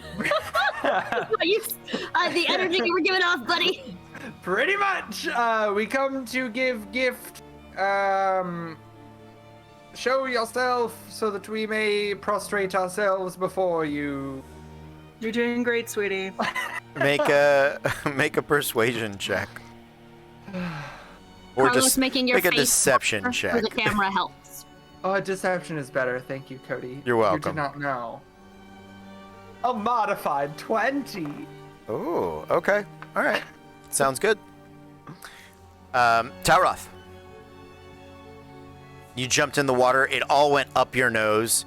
You start spitting it out. It burns. It burns the way non-salted water does if you ever try to, like, neti pot it. And you're like, this was a terrible choice. Why have I done this to myself? Do I see the Wastrelith at all, or Your passive perception is what? 20? Yes, you do. You see that it is about, it's down. And you see it kind of, the large fishtail that you had previously seen before. The light that's glinting off of Fable sort of bounces off of it. So it is about, I'm going to say 45, let's go with 45 feet, sort of at a down diagonal from where you're at in the water. All right. Is there anywhere where I can, like, grab onto the wall just to kind of get my bearings for a second and try to spit some of this water out? Yeah, you can swim. So the lake itself is pretty big, but you guys are not far from, I'm going to call it the northern edge, right? That's kind of where you drop down, near this waterfall. It is also very loud. You guys are near that waterfall descent, right? So you can either go, like, right under the waterfall and grab onto the rock there, but you're going to be getting pounded with the water before that. That may not be the best thing to spit it out. Or you can swim. It's about 15 feet away, so that's going to cost you like 30 feet of movement. Unless you have a swim speed. No swim speed, but yeah, mostly just try to get somewhere a little more stable, just to Yeah, and just absolutely. sort of make that con save again. Okay, yeah, so you make it over there. You're gonna make the con save. Any other actions? Are you gonna let people know you see it, or anything along those lines? Yeah, I'm just gonna start belting out water under, just. Okay. Yeah, you kind of point them in the right direction. So Fable has a moment of, wait, is treasure under there? Is someone under? We did this already. She's stabbing under. No, she's upstairs. We're fine. Okay. okay. After Talroth, the Wastrelith is going to begin to swim up to the surface by. It only has to go about 5 feet, and as you guys are watching, Clever Stitch, I need you to make. Ooh. I need you to make a strength saving throw. Oh, and I made my con save for the end of the round. It was a 16. 18 is the DC. So it is a DC 17 strength saving throw. In water, you are at disadvantage. It doesn't matter if I'm Okay. at disadvantage or not because my first die roll was a natural 1. Okay. You guys watch Clever Stitch, and just as you guys have kind of hit the water, and Talroth starts to swim to one side, a little side stroke. There, Clever Stitch just under the water, and there's a water spout that sort of bursts up right where he is pulled down. You fail the save. On a failed save, you're going to take 4d8 plus 4 acid damage, and you are pulled 60 feet towards the Wastrelith. So Cool. that is 1, 2. I have d8s, 3 and 4. Nice. So 15, 21, 22, 26 total points of acid damage. And as you come rushing to the Wastrelith, you come face to face with this. If you guys haven't seen one before, let me see if I can share this real quick with the people. That's a Wastrelith. Gross. Yeah. Fishy hooky I monster. hate it. I hate it so much. Fishy hooky monster. I don't like it. Nope. No. So, Why? as you come Right. face to face with it, you hear it in your mind. Little cats, I remember you as a meal. It slipped away. That's all right. Brought back many morsels from me. That's right. Morsels that are moist are moistrels. Huh. Cool. Cool. A psychic slip of the tongue. Ugh, even worse. All right, so 3 attacks on Clever Stitch, a Yay. bite and 2 claws. Here we go. The bite is a natural 2. The first claw is a natural 8 plus 9 for a 17. Don't think No. that hits. But the natural 20 does hit. So that is. Are you wearing adamantine? No. Okay. Well, No. I don't know. I got used to it with people in I know. different I know, places. In PvP, yeah. Yeah. So yeah, I'm just gonna roll and double this. That is Okay. 6 plus 5, 11, 22 plus 4, another 26 points of damage on the critical. That's it for the Wastrelith. Who had the 6? Thozen? Me. Thozen. Do I see? I saw Stitch the geyser and go down. Yeah, but you can look and see him now. You've like followed the like tunnel of it's called a grasping spout. I don't know how a spout can grasp, but apparently it It's does. a smell-focused undertow. It is Yeah. if you've like it's Yeah, which I get that, Cool. but I don't get the spout part. So, But I wouldn't be able to get to him because he moved 60 feet. so he is 40 feet away. That is the distance. However, it takes 80 feet of movement to swim there, unless you have a swim speed. Because it's difficult terrain. Yes, but the Um, actual distance, as far as like spells and things, is 40.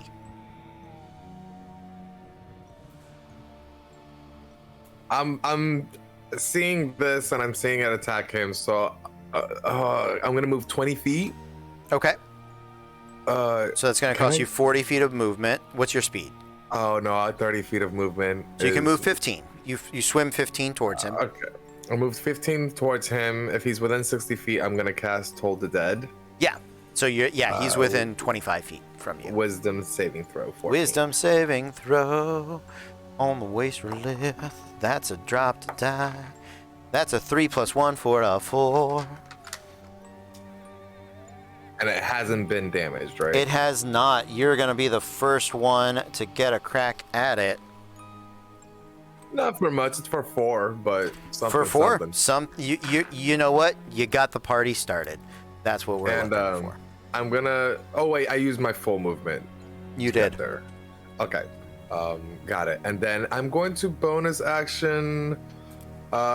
Shield. No, I can't do 2 concentration spells. Never mind. I'm gonna bonus action. Try to be like shit. Okay. Sounds good. As you does Toll the Dead have a verbal component? Oh god, yeah, it does. I thought we were breathing underwater. Did you cast water breathing? Did anyone cast water breathing? I did not. I think I assumed it from last time with Sirach. Yeah.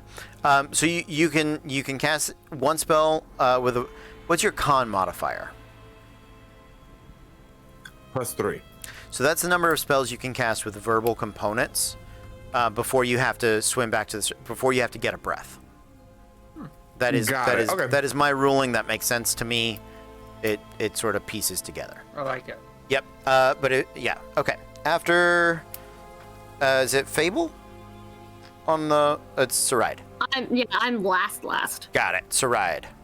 How far is Tauroth from me? 15, 20 feet on the Okay. surface. Brad. She'll go up to him and cast Lesser Restoration to take Okay. poison off of him. Sure. Yeah. You swim over. You reach out your hand. Suddenly, the sickening feeling of this rancid water sort of sweats its way out of Tauroth. Yeah. And then bonus action, is everyone, including Stitch? Nope. I'm going to use the rest of my movement to get closer to where Stitch is. You To had the spout? you had to use pretty much all of it to get to Tauroth. Right, because it's difficult terrain. Okay. Whoever I can get in 60 feet. He is within 60 feet. Yeah. Okay. Yeah. Okay. Mantle of Inspiration, 11 temp hit points now. Ooh. Live forever, my friends. And as reactions, you can use your movement to do some stuff. Yes, please. Could you get me in that? Yes. Good. Yep. Yeah. I would like to use my reaction to move closer. Okay. So you're gonna To the swim. nonsense. You swim 15 feet closer, puts you 25 feet away from the waste relief. Clever Stitch, do you want to swim away? Yes, please. Okay. You're gonna move 15 feet away, so you're 15 feet away. I'm swimming closer. You're going to use your reaction to swim closer.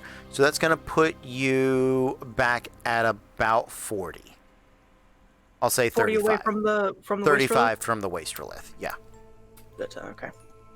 Tauroth? Sorry, just adjusting my health for a second Sure, because sure. when I took the long rest earlier, it reset the other part. Oh, it put the hit point. It did the thing. Yeah, the thing is I have it written down, so I just manually add it back in like, oh, math. I get it. One quick question. Yeah. We can drink a potion underwater, right? Yeah. Okay, so reaction, and I'll just dive right into the water as far as I can get. And just kind of reaching into my pouch to pull out a small potion. Okay. So you're going to go 15 feet down closer towards him. So you and Saride are going to be 35 feet away from the waste relief. Do keep track of your own distances. I can always calculate them, but please keep track of your own distances. Thosen, are you using your reaction to move closer? Correct. I think So I was... you were 25. You'll be 40, within 10 feet of the 25. waste relief, 5 feet Alright. of Clever Stitch. As you guys, Clever Stitch does you do the, let me in, Clever Stitch, let me out. Yes. but the water version. Perfect. Any, anything else to ride? No! All right. Fable. How dare you do this instead of letting me find the gif of Lion King? Guys, do it. Let me in. Go find it. Put it in. So, yay. Who is currently in melee with this creature? No one is currently in melee. God, now is the moment. Good, I have things that go boom. I was like preparing my new meta magic careful spell. I don't have to anymore. Yay, Yeah. because, oh yeah, I have that now. No more than 3 of you are allowed to be in melee of anything I'm gonna cast an AoE on, ever. So, if no one's in melee, I'm gonna fireball this bitch. Okay. That Yeah. feels fun. Feels Yeah, like a good idea. You position it out of the way. Yes, I do. Just enough to catch it. So dexterity saving throw Yes. from the Wastrelith. I'm going to be here. doing it at 3rd level with the wand of fireballs, so it doesn't take, it just takes a charge. Cool. So, just so you know for future reference, if you're using stored magic, you can't meta magic it. It is meta magic That comes is from good to your know. That's connection. fantastic. That's not a problem. Good. Yeah. I mean, I could have cast it as a sorcerer if I needed to. Yeah. But hey, I don't have to careful it right now. I'll try Absolutely. to remember that. Yep. So yes, that is a natural 1. So go ahead and roll your damage. 8d6 plus that extra plus the 1 is a 2 if there's a 1. There was not a 1. 35, 36, 37, 38 damage. Okay. So creatures that are completely immersed in water have resistance to fire damage. Fine. That's fine. I actually, and I would know that because I am all elemental. Yep. I am actually going to use my, I think I can use Elemental Adept to change it to anything I want. If you Hold on. have elemental, Nope, it's adept, just I fire. think you It's- I ignore resistances. Yeah, I ignore there you resistances. go. That was it. I was like, I have a thing. Great. Hold on. Yeah, so I ignore resistances to fire damage, and Okay. yeah. Sounds So good. 36, 38 in full. Okay. That was my action. I don't have a bonus action because I cast the thing before we came down here. So I'm just gonna sit here and look pretty and taunt it. Sounds good. You do set out about the taunting. It is time for a new round. Flip them up. Nope. Get a Come new on. one. I get a new one. Yeah, there we go. Wastrelith is on a king. Anybody else on a king? No. Okay. Then Fable, since you are taunting it, make me a strength saving throw.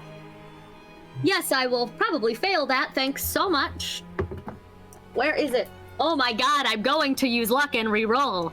That was not pretty. That wasn't much better. That's a 7. Okay. I'm gonna drown. Sounds not great, but good. So yeah. Oh, it has magic resistance. Well, I didn't use it properly, but that's okay.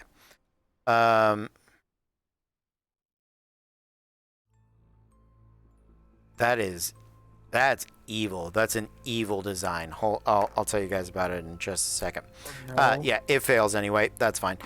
So it does pull you. You are going to take the 4d8 points of acid damage. Gross. And it needs to take 3 fire damage, please, when it grabbed me. Thank you. Yep. So that is 23 points of acid damage. I don't like you.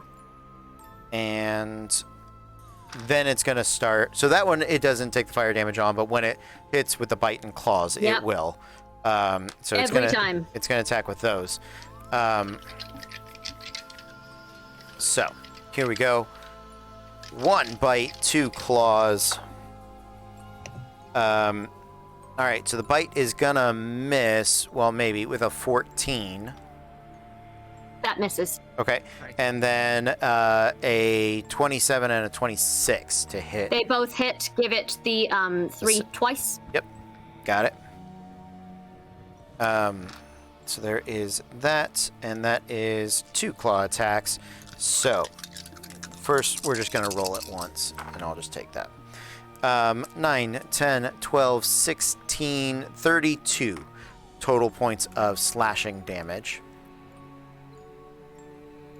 It is then going to swim away from you. Do I get an attack of opportunity? You do. What are you making My an attack of tiny opportunity? dagger? Your dagger? Okay. Dagger! You're going to draw the dagger and make the attack with it. Yeah, I learned. I learned how to use it really good. Okay. Yeah, make your attack roll. That's funny. I'm not even kidding. That's why I took it from you. You cannot be I will not trusted. touch it. I will take a picture of this fucking unicorn. Everyone can see my hands. I'm just zooming in. Dagger! Okay, so it's a dagger. It's a tiny fucking dagger. So it's a D4. But but I did it. I have no extra magic on this blade right now, but I fucking did it. All right. So let's get the damage. Very excited. 2. 2. So 4 So- plus my dex, right? Yeah. I don't double the dex bonus. So 4. So 6. So it's going to take 3 because it is resistant to non-magical Okay. piercing, slashing, bludgeoning That's damage. fine. But you do. You catch its tail. The little fin of the tail gets like a nick in it as it goes swimming away. It's gonna swim. So if anyone is paying attention, Fable's fire has gone quite purple. So for people who follow along at home, it means she's bloodied. It swims about 30 feet away. You can tell it's much faster than that, but it actually kind of wants to hang out and mess with you guys at this point. Guy. And so that's going to put it, I'm going to go ahead and say distances. That's going to put it 30 feet from Fable, 25 feet from Clever Stitch, 25 feet from Thozen, 45 feet from Saride, 45 feet from Tauroth. Okay? And then it's going to use, this is the fucked up part, because swimming already costs extra movement. Undertow, as a bonus action, when the Wastrelith is underwater, it causes all water within 60 feet of it to become difficult terrain for other creatures until the start of its next turn. Isn't it already? That It's technically not difficult terrain. No. It's just that swimming takes an extra foot of movement, and then the so difficult if you terrain. had a swim speed, you would still have difficult terrain, even if you had a So- swim speed right now. But so does it double it? So is it like So to move 1 foot, it's going to cost you 3. So if your speed is 30, the farthest you can get is 10 feet. cute? It's a bitch. After King, anybody on a queen? I'm just going to go down the letters. Queen, Jack, 10, Jack. Go for it. Okay, so let's see. Okay, so I'm gonna have disadvantage, but fuck it. I'm gonna go ahead and shoot my Okay. bow at this wastrel. It is at disadvantage, Yeah. but I'm still gonna sharpshooter it. I think. It's odd to me that bows are at disadvantage, but crossbows are not. Yeah. I mean, like, I Because you get don't it. have to draw back on the crossbow. It's because the way mechanically a bow works, you're not going to be able to pull back strong enough. Hello, archer. And the crossbow, the math does it, or the mechanic does it for you. Yep. So just being able to pull back, especially if it's already cocked, which it theoretically would be, it's just a release of a trigger. So it can fire with more force underwater without you having to pull the muscle behind it. All right. So it will be -5 to this because of sharpshooter. All right. Going Are for you- broke. Kidding. The duality of cat. A natural 20 and a natural 1. Ah. So my first attack misses. Yeah, Clever Stitch, you pull that bow, you muscle it out, you let go of the string, and the arrow just Yep, that tracks. floats up so- past your face as the so he string will- skips off of it. So there will be some frustrated air bubbles. He will grab it, and then one more time. Okay. Oh man, I'm sure a 16 won't hit. Negative. Armor class of 18. All right. And then as a bonus action, he will Unomas. Okay. Out of your Another quiver. Natural 1. Yes. So, floats up, grabs it, pulls it back. It gets going, but it definitely like loses momentum. And then the third one, again, arrow. Uh-huh. Uh-huh. Man, oh man, do I really want to action surge? I'm not gonna. Okay. Sounds But good. man, oh man, do I really want to? I'm done. All right, after the jack, 10, 9, 8, 9. 9. Were you on a Okay, 9, Talroth? 8. Okay, got it. So right. Okay, so I'm 45 from Paul. How far is Thosin from me? Thosin would be 40. Okay. Fuck. Bonus action, and I can turn a bonus action into an action. Yes. Yeah, I'll allow it. Rules is written, usually not, but we play that you can, so that is fine. Okay. So bonus action, mantle for everybody, 11 temp. Okay. Is anyone using their reaction to move? Yeah, I'll back up a Let me do it in order. Clever Stitch? Is there any land that is in this room? Or is it just a pit of water? It's mostly a pit of water. There's very little bit of land like on the edges, but I should note that the whole thing is like 60-foot radius. Yeah. And so you Okay. could, like, if you get He's there, an archer cat, though. I feel like he could perch and shoot. yeah, but he's still Yeah. shooting into the water. Yup. I'm good. I'll stay where I am. Okay, stand where you are. Fable. Moving back 10 feet. Away from the Wastrelith, 10 feet. Got it. So it's now 40 feet. 40 feet from me. Yeah. Yep. It's a ride. I'm moving, so 10 feet. Okay, are you using your regular movement to go closer to Thosin? I'm assuming that's where you want to go. I'm trying. Okay, I'm trying. Yeah, I'm going like in its direction. Okay, yeah. Kind So of intercept that's on course. 20 feet totally. Okay, yep. So yeah, 20 feet closer to it. You're going to be 25 feet from it. There you go. Talroth? I don't have my reaction because it hasn't been my turn yet. Hasn't been your turn yet. That's right. Thank you for the heads up. Thosin. No, it's still me. No, I can't either because I used my reaction to attack of opportunity, right? Thank you. Yes, you are correct. I'm 30 feet away. Got it. Thank you. Then I'm moving towards Fable. Yeah, do you have your reaction back? Oh, has it?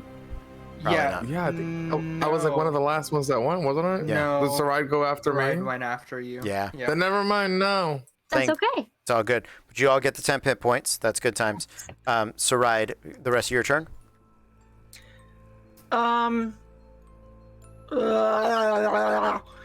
I You're going to need a con save licking all the water like that. I have protection against evil. It's a free action. I'm going to cast bonus action. Sorry, at 4th level. Healing word on Stitch. Okay. Go ahead and roll your healing. That's going to be it for you. Let's move over to Talroth. And he's about 45 feet away from me, right? Yes.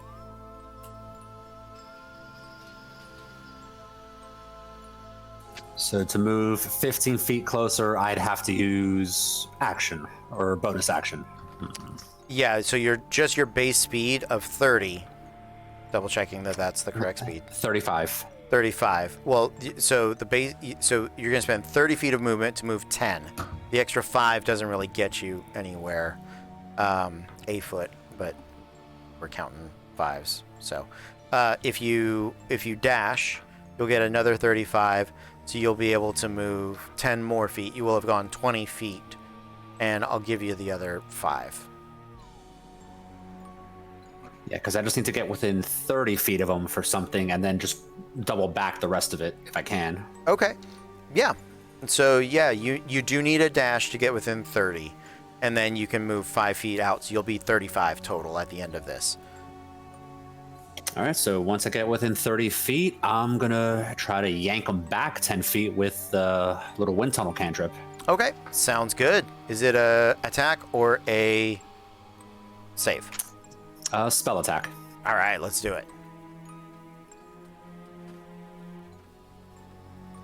That's a 16 on the die for a total of 22. Yeah, 22 does hit. Nicely done. And 2d6, that is 8 damage. Okay. And he gets yanked back 10 feet closer to me. Okay. Nice. Yeah. So he does come getting pulled 10 feet closer. You guys can all take 10 feet off of your respective distances to him. Nicely done. After Talroth, you were on an 8, 7, 6, 5, 4, 5. Yep. I'm gonna hit him again. Because I have that fire. And he can't half it. Ha. I'm going to actually cast. I'm gonna be basic for a minute. Hell yeah, dude. And I'm gonna firebolt because I'm gonna use the bracers to bonus action do it again. Okay. So it's fine. His camera's haunted. Yeah. I know this pain. know. It'll happen. Yep. No. We gotta sage all these damn computers. All right. Strike number 1. Natural 20 Yeah. for a 27 Nice. on that. So Okay. let's double this fire damage. That is, oh my god, gorgeous. That's 22, so 44. Oh, it did the math for me. Sorry, it did So that math. I 22. believe it doubled it. So Yep. 22, 23, 24, 25 points of fire damage because of my Okay. charisma thing. Nice. And then I'm gonna use my bracers to bonus action do it one more time. Huh. That's a 10. A gonna 10, miss. 10 is gonna miss. Okay. It was free. Okay. Sounds good. After Fable, it is Thozen? Thozen. Me. So I'm 5 feet away from Fable, 25 feet away from the creature. Oh no, wait. Fable moved closer? Yes. No, that thing moved closer to us, correct? Yeah. So I'm 20 feet away from it. I haven't moved at all. Got it. So I am going to move towards Fable. I think I get to her. I'm going to cast Cure Wounds. We're gonna go for 4th level. Nice. She took a big hit. And if anyone can be near me when I explode, Thozen is the one. Yes. Yeah. Thozen's the one. Like, it's fine. He hears that a lot. 26 heal. Oh, I her have- fire is blue again. That's gorgeous. Amazing, Sakura. Okay. God, I miss having a healer. Yeah, it's so nice to have a healer. So rare. So rare. Then I'm just gonna take the shield and kind of get in between us two and him and just be at the ready. I'm just gonna snipe from behind you, like the Von Trapp children. This is underwater battle, right? So theoretically, it's like 360 view. Yeah. Yeah. This is Okay. those stupid fucking fights when you're with in Final Fantasy X. You have to go down and fight in underwater Yep. to harvest things. That's the fucking Yep. worst. Who? Anybody left? No. You're out. We've all gone. The queen. I need to reshuffle my cards. What the hell? Okay, I believe Clever Stitch on the queen is up first. Jeez. It's everybody, me, and then Saride. So, Yes. Yes. All right. You know what it is. Some more of that. Good, good longbow. what was your distance before Clever Stitch? Oh, you're at disadvantage no matter what, so you're Yeah, fine. well, 5 feet doesn't make me disadvantaged because crossbow training. I don't know. But So still what was your- sharpshooter? Okay, what was your distance before? Are you gonna try to get It within was 5 feet? 20. No, it Okay. was 25. Now it's 15. Okay, so you are swimming closer. Sounds good. 15. Well, no, it got pulled. It got pulled. Okay, so you to the could, 15. in theory, swim within 5 feet of it. In theory. Yeah, all right. Like, not gonna. That hurt when he hit me last time. No. Sure. Sure. Ooh, an 18. 18 is exactly what you need. Yeah.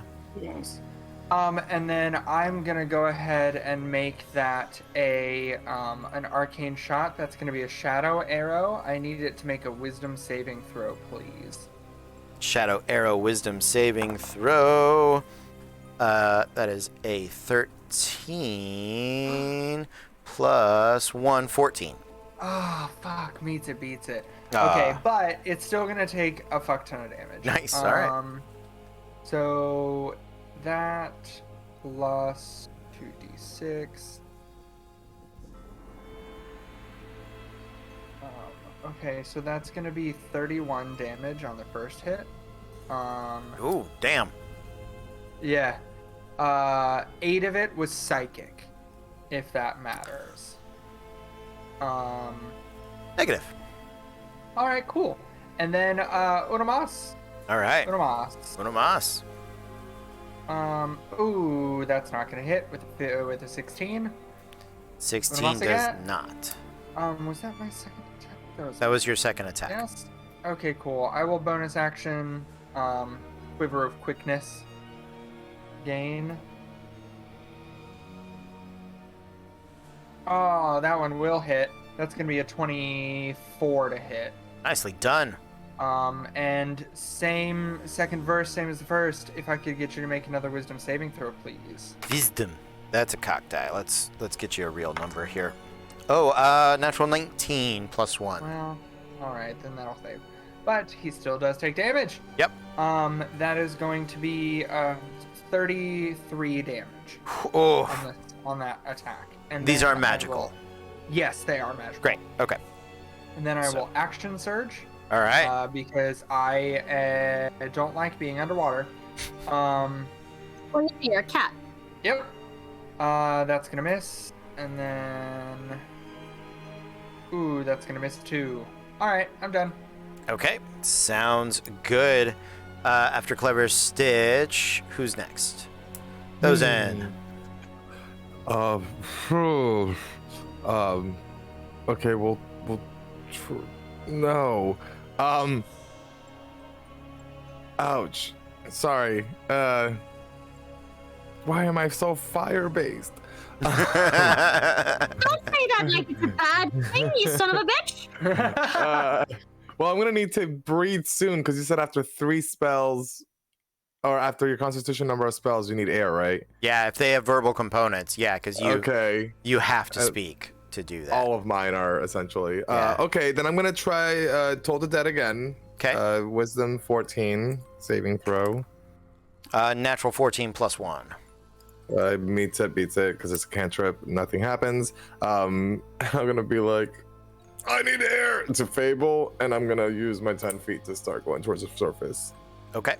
Sounds good. This is gonna sound weird. Can I ride him up? Can I just, if I'm holding on to his arm, can I just go? If you want him to No. move slower, sure. I don't want her to move slower. Carry on. No, I do not want that. I You're stay. really gonna Bye. want to like rephrase that too. Can you help me move to the That's door? why I said it with a question in my voice, because that's not our relationship and never has been and never fucking will be. I mean, but I've said that you remind me of my daughter, so. Exactly. You are just a hot air balloon right now, honestly. That's it. Helping or hurting? So, after those in, who's up? I think it's Mars. Yep. Yeah. All right. So just a quick little ruling question on an ability. Yeah. It says once on each of your turns, immediately after you hit a creature with an attack. It doesn't specify spell or weapon. So as long as there's an attack roll involved, I think it is okay. We'll go with that for tonight. I reserve the right to correct it in the future, but for now, Okay, let's do it. I just wanted to check first. Thank you. Okay. And I should be, since he was yanked up 10 feet towards me, I should be within 35 feet of him at this point. Correct. Yes, that was our last stated distance. All right, so yeah, I'll just swim just movement to get the 5 feet first. Last verse, same as the first, and just that wind tunnel, just start fishing him up to the surface. Okay. Yeah.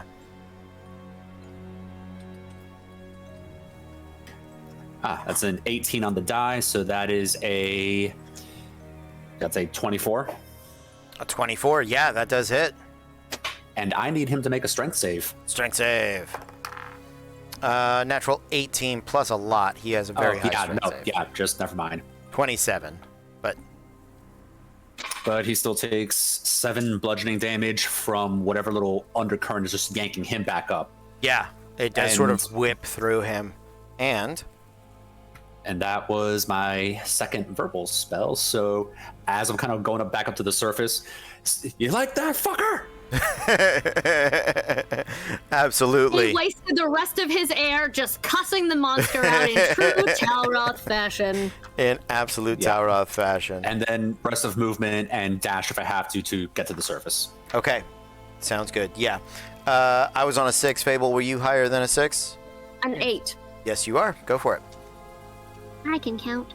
I am just gonna keep wailing, and I'm gonna do a fun thing like an idiot. Have your spells required verbal components?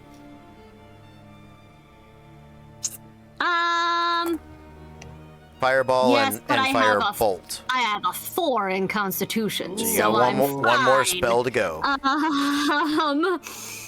gotta make sure. Hold on. Fireball. Yeah. I am going to need him to make a con save, please. Okay. Con save. 6, but he has a plus 10, so 16. Fuck. And Okay, he has that's advantage on That's fine. those. I'm gonna do weird shit, and 21. I'm going to I'm gonna poison spray, but I'm changing it to fire damage. Okay. Because then I give him extra stuff, but I get to roll d12s. Yeah.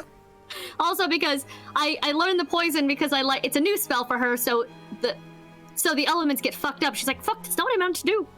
She wanted to poison, but also, he lives in a corrupted river. The poison probably wouldn't affect him as much. I just get to roll higher dice. Giving you flavor reasons why though. So he'll take half damage on that, that's fine. That is going to be 10 points of fire damage, so 5 points, 6, 7, 8, sorry, 10. It would have been 13 points of fire damage because of the extra. That's you have showtime. Oh my god, I was gonna use the bracers to do it again! Yay! So she is so distracted trying to figure out why it didn't work as poison that when he just catches on fire, she and just shoots up to the surface. What happened? Yeah, you guys go spinning to the surface. The thick, dark muck of the water begins to sort of coalesce around it. You guys defeat the Wastrelith, to which Screeber, we cut back to Screebers. That was really awesome. I'm super proud of you guys. You did the best. I am so proud that you guys not only killed the Wastrelith, but dragged its corpse out of the water and then made sure to hollow the entire area so that it didn't continue to poison things as the water flowed further downriver. I'm so excited that you did all of those steps. And we I know. did. But just Fable has a momentary panic of like, oh my god, what have we I'm missed? so glad that you recognized that we did that without us even having to tell you. How clever of you, Screamers! I channel divinity to reach out to Branos. You guys are assuming that Talroth wouldn't have hollowed that thing out. He has been collecting body parts from everything we've killed lately for profit. Fair enough. Yeah, I mean, hollowed it out, but also not like hollowed, but Like hallowed. Hello. Hallowed. Okay. Yeah. Clear it up, kid. Blessed. Blessed the waters. But yes. Bless this Bless mess. this fucking mess. So you guys are completing your story to Screebers as you are now made it to the town of Caer Dyen. I would like you guys to roll me. One of you pick. One of you roll me one more d10, as there's one more little encounter that you had on the way to the town. Yeah, go for it. 7. A 7. Okay. Sounds good.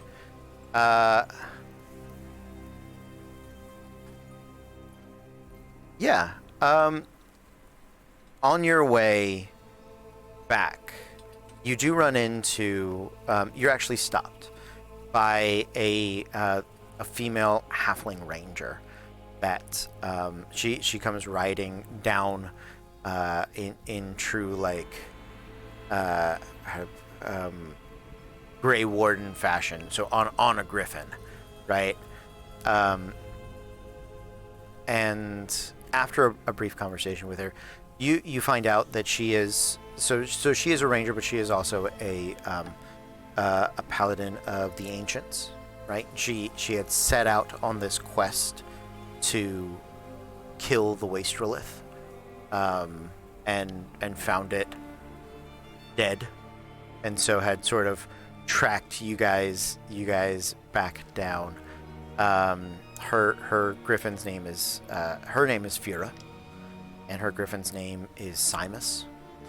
He and Ferguson friends. Saride is petting. She hasn't seen a griffin in a very long time, so she's playing with the griffin. Yeah. She is gonna take over as sort of your main guide into Caer Dyen. That's where she came from. And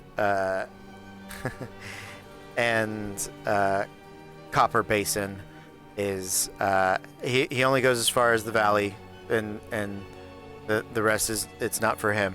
But Fira is gonna, at least for the time being, stick with you guys, and just until she can find a new quest to complete her oath from. Before Copper leaves us, does he have piercings? Well, I mean, I got a couple of piercings here, I got a couple of piercings there, but it's Okay, not like I don't need to see them all. She destroyed one. She's got 3 earrings left. She's going to give one of them to Copper as a thank you for keeping my Thousand safe. Well, that's very special of you. Oh, I like this, and she's gonna actually he's gonna take a bite of it to see if it how real it is. But when he bites it and it's soft, it is meal. It is real, and he's like, yeah, all right, yeah, and he kind of winds it because it's a very fancy cuff. I'm thinking, right, the seasonal bit. Are they dangly? Oh, they're like danglies. Okay, so I'm thinking like Howl Pendragon earrings. Okay, yeah. So he goes to, and then he's like, and he just finishes the rest of the conversation with it floppily hanging right here, kind of like fish hooked out of his mouth. I like it. Thank you. It kind of makes me jangly. When Sarai does that, I'll be behind her, and I will also thank him for all his help and hospitality. And I will hand him, I've had these forever, one of my arrows that I had dipped in adamantine way back when. I think I still have 17 of them left. Yeah. So Sure. I'm gonna give him one. Yeah, he takes it and and does the exact same thing, but he doesn't recognize it. He puts it in his mouth, and you hear his tooth sort of click. And you go, ooh, that's a good one. I like that one right there. All right, and he gets it up in his hair. He kind of does like a Pebbles hairstyle with it. So yeah. Clever him. Stitch was also gonna give a gift. Oh. Because Copper, I wasn't exactly in my right mind before your gracious tea, but I did promise you something in return for the tea. Yeah. I do not have a lot that I think that you would like. However, I do have this. Don't lose it. It is the most valuable thing you will ever run into. And he will kneel down and hand him a carnelian. The gem.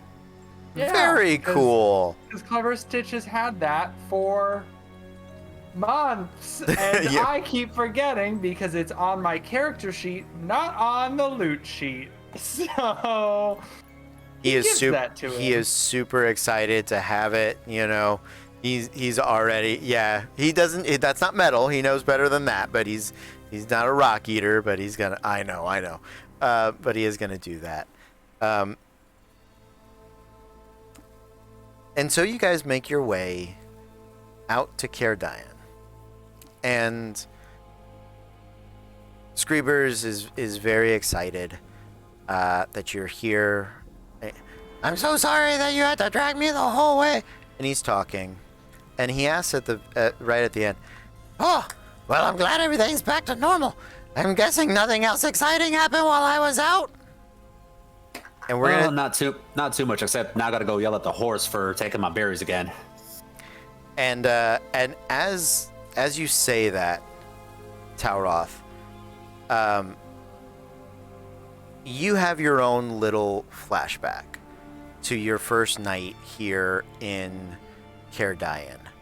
And in a moment of, maybe it's not anxiety, maybe it was just sort of pensive thinking, but in those moments you have turned to shuffling that deck of fate. And in the midst of shuffling it, a card you had not seen previously slips from your hands and flops face up onto the table.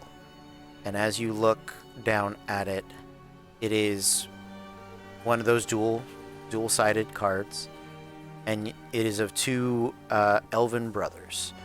On one side, a duel of swords, and on the other side, what initially looks like a peaceful talk over maybe tea or something at a table. You know better. You recognize it as a duel of fates. And that is where we are going to close our episode for this evening. We will be back next Monday. We will pick up our adventures here in Caer Dyen. Yes, Saride. It's Megan. Can I please request the Ferguson face before you leave? Yay! Thank you. Thank you. Thank you.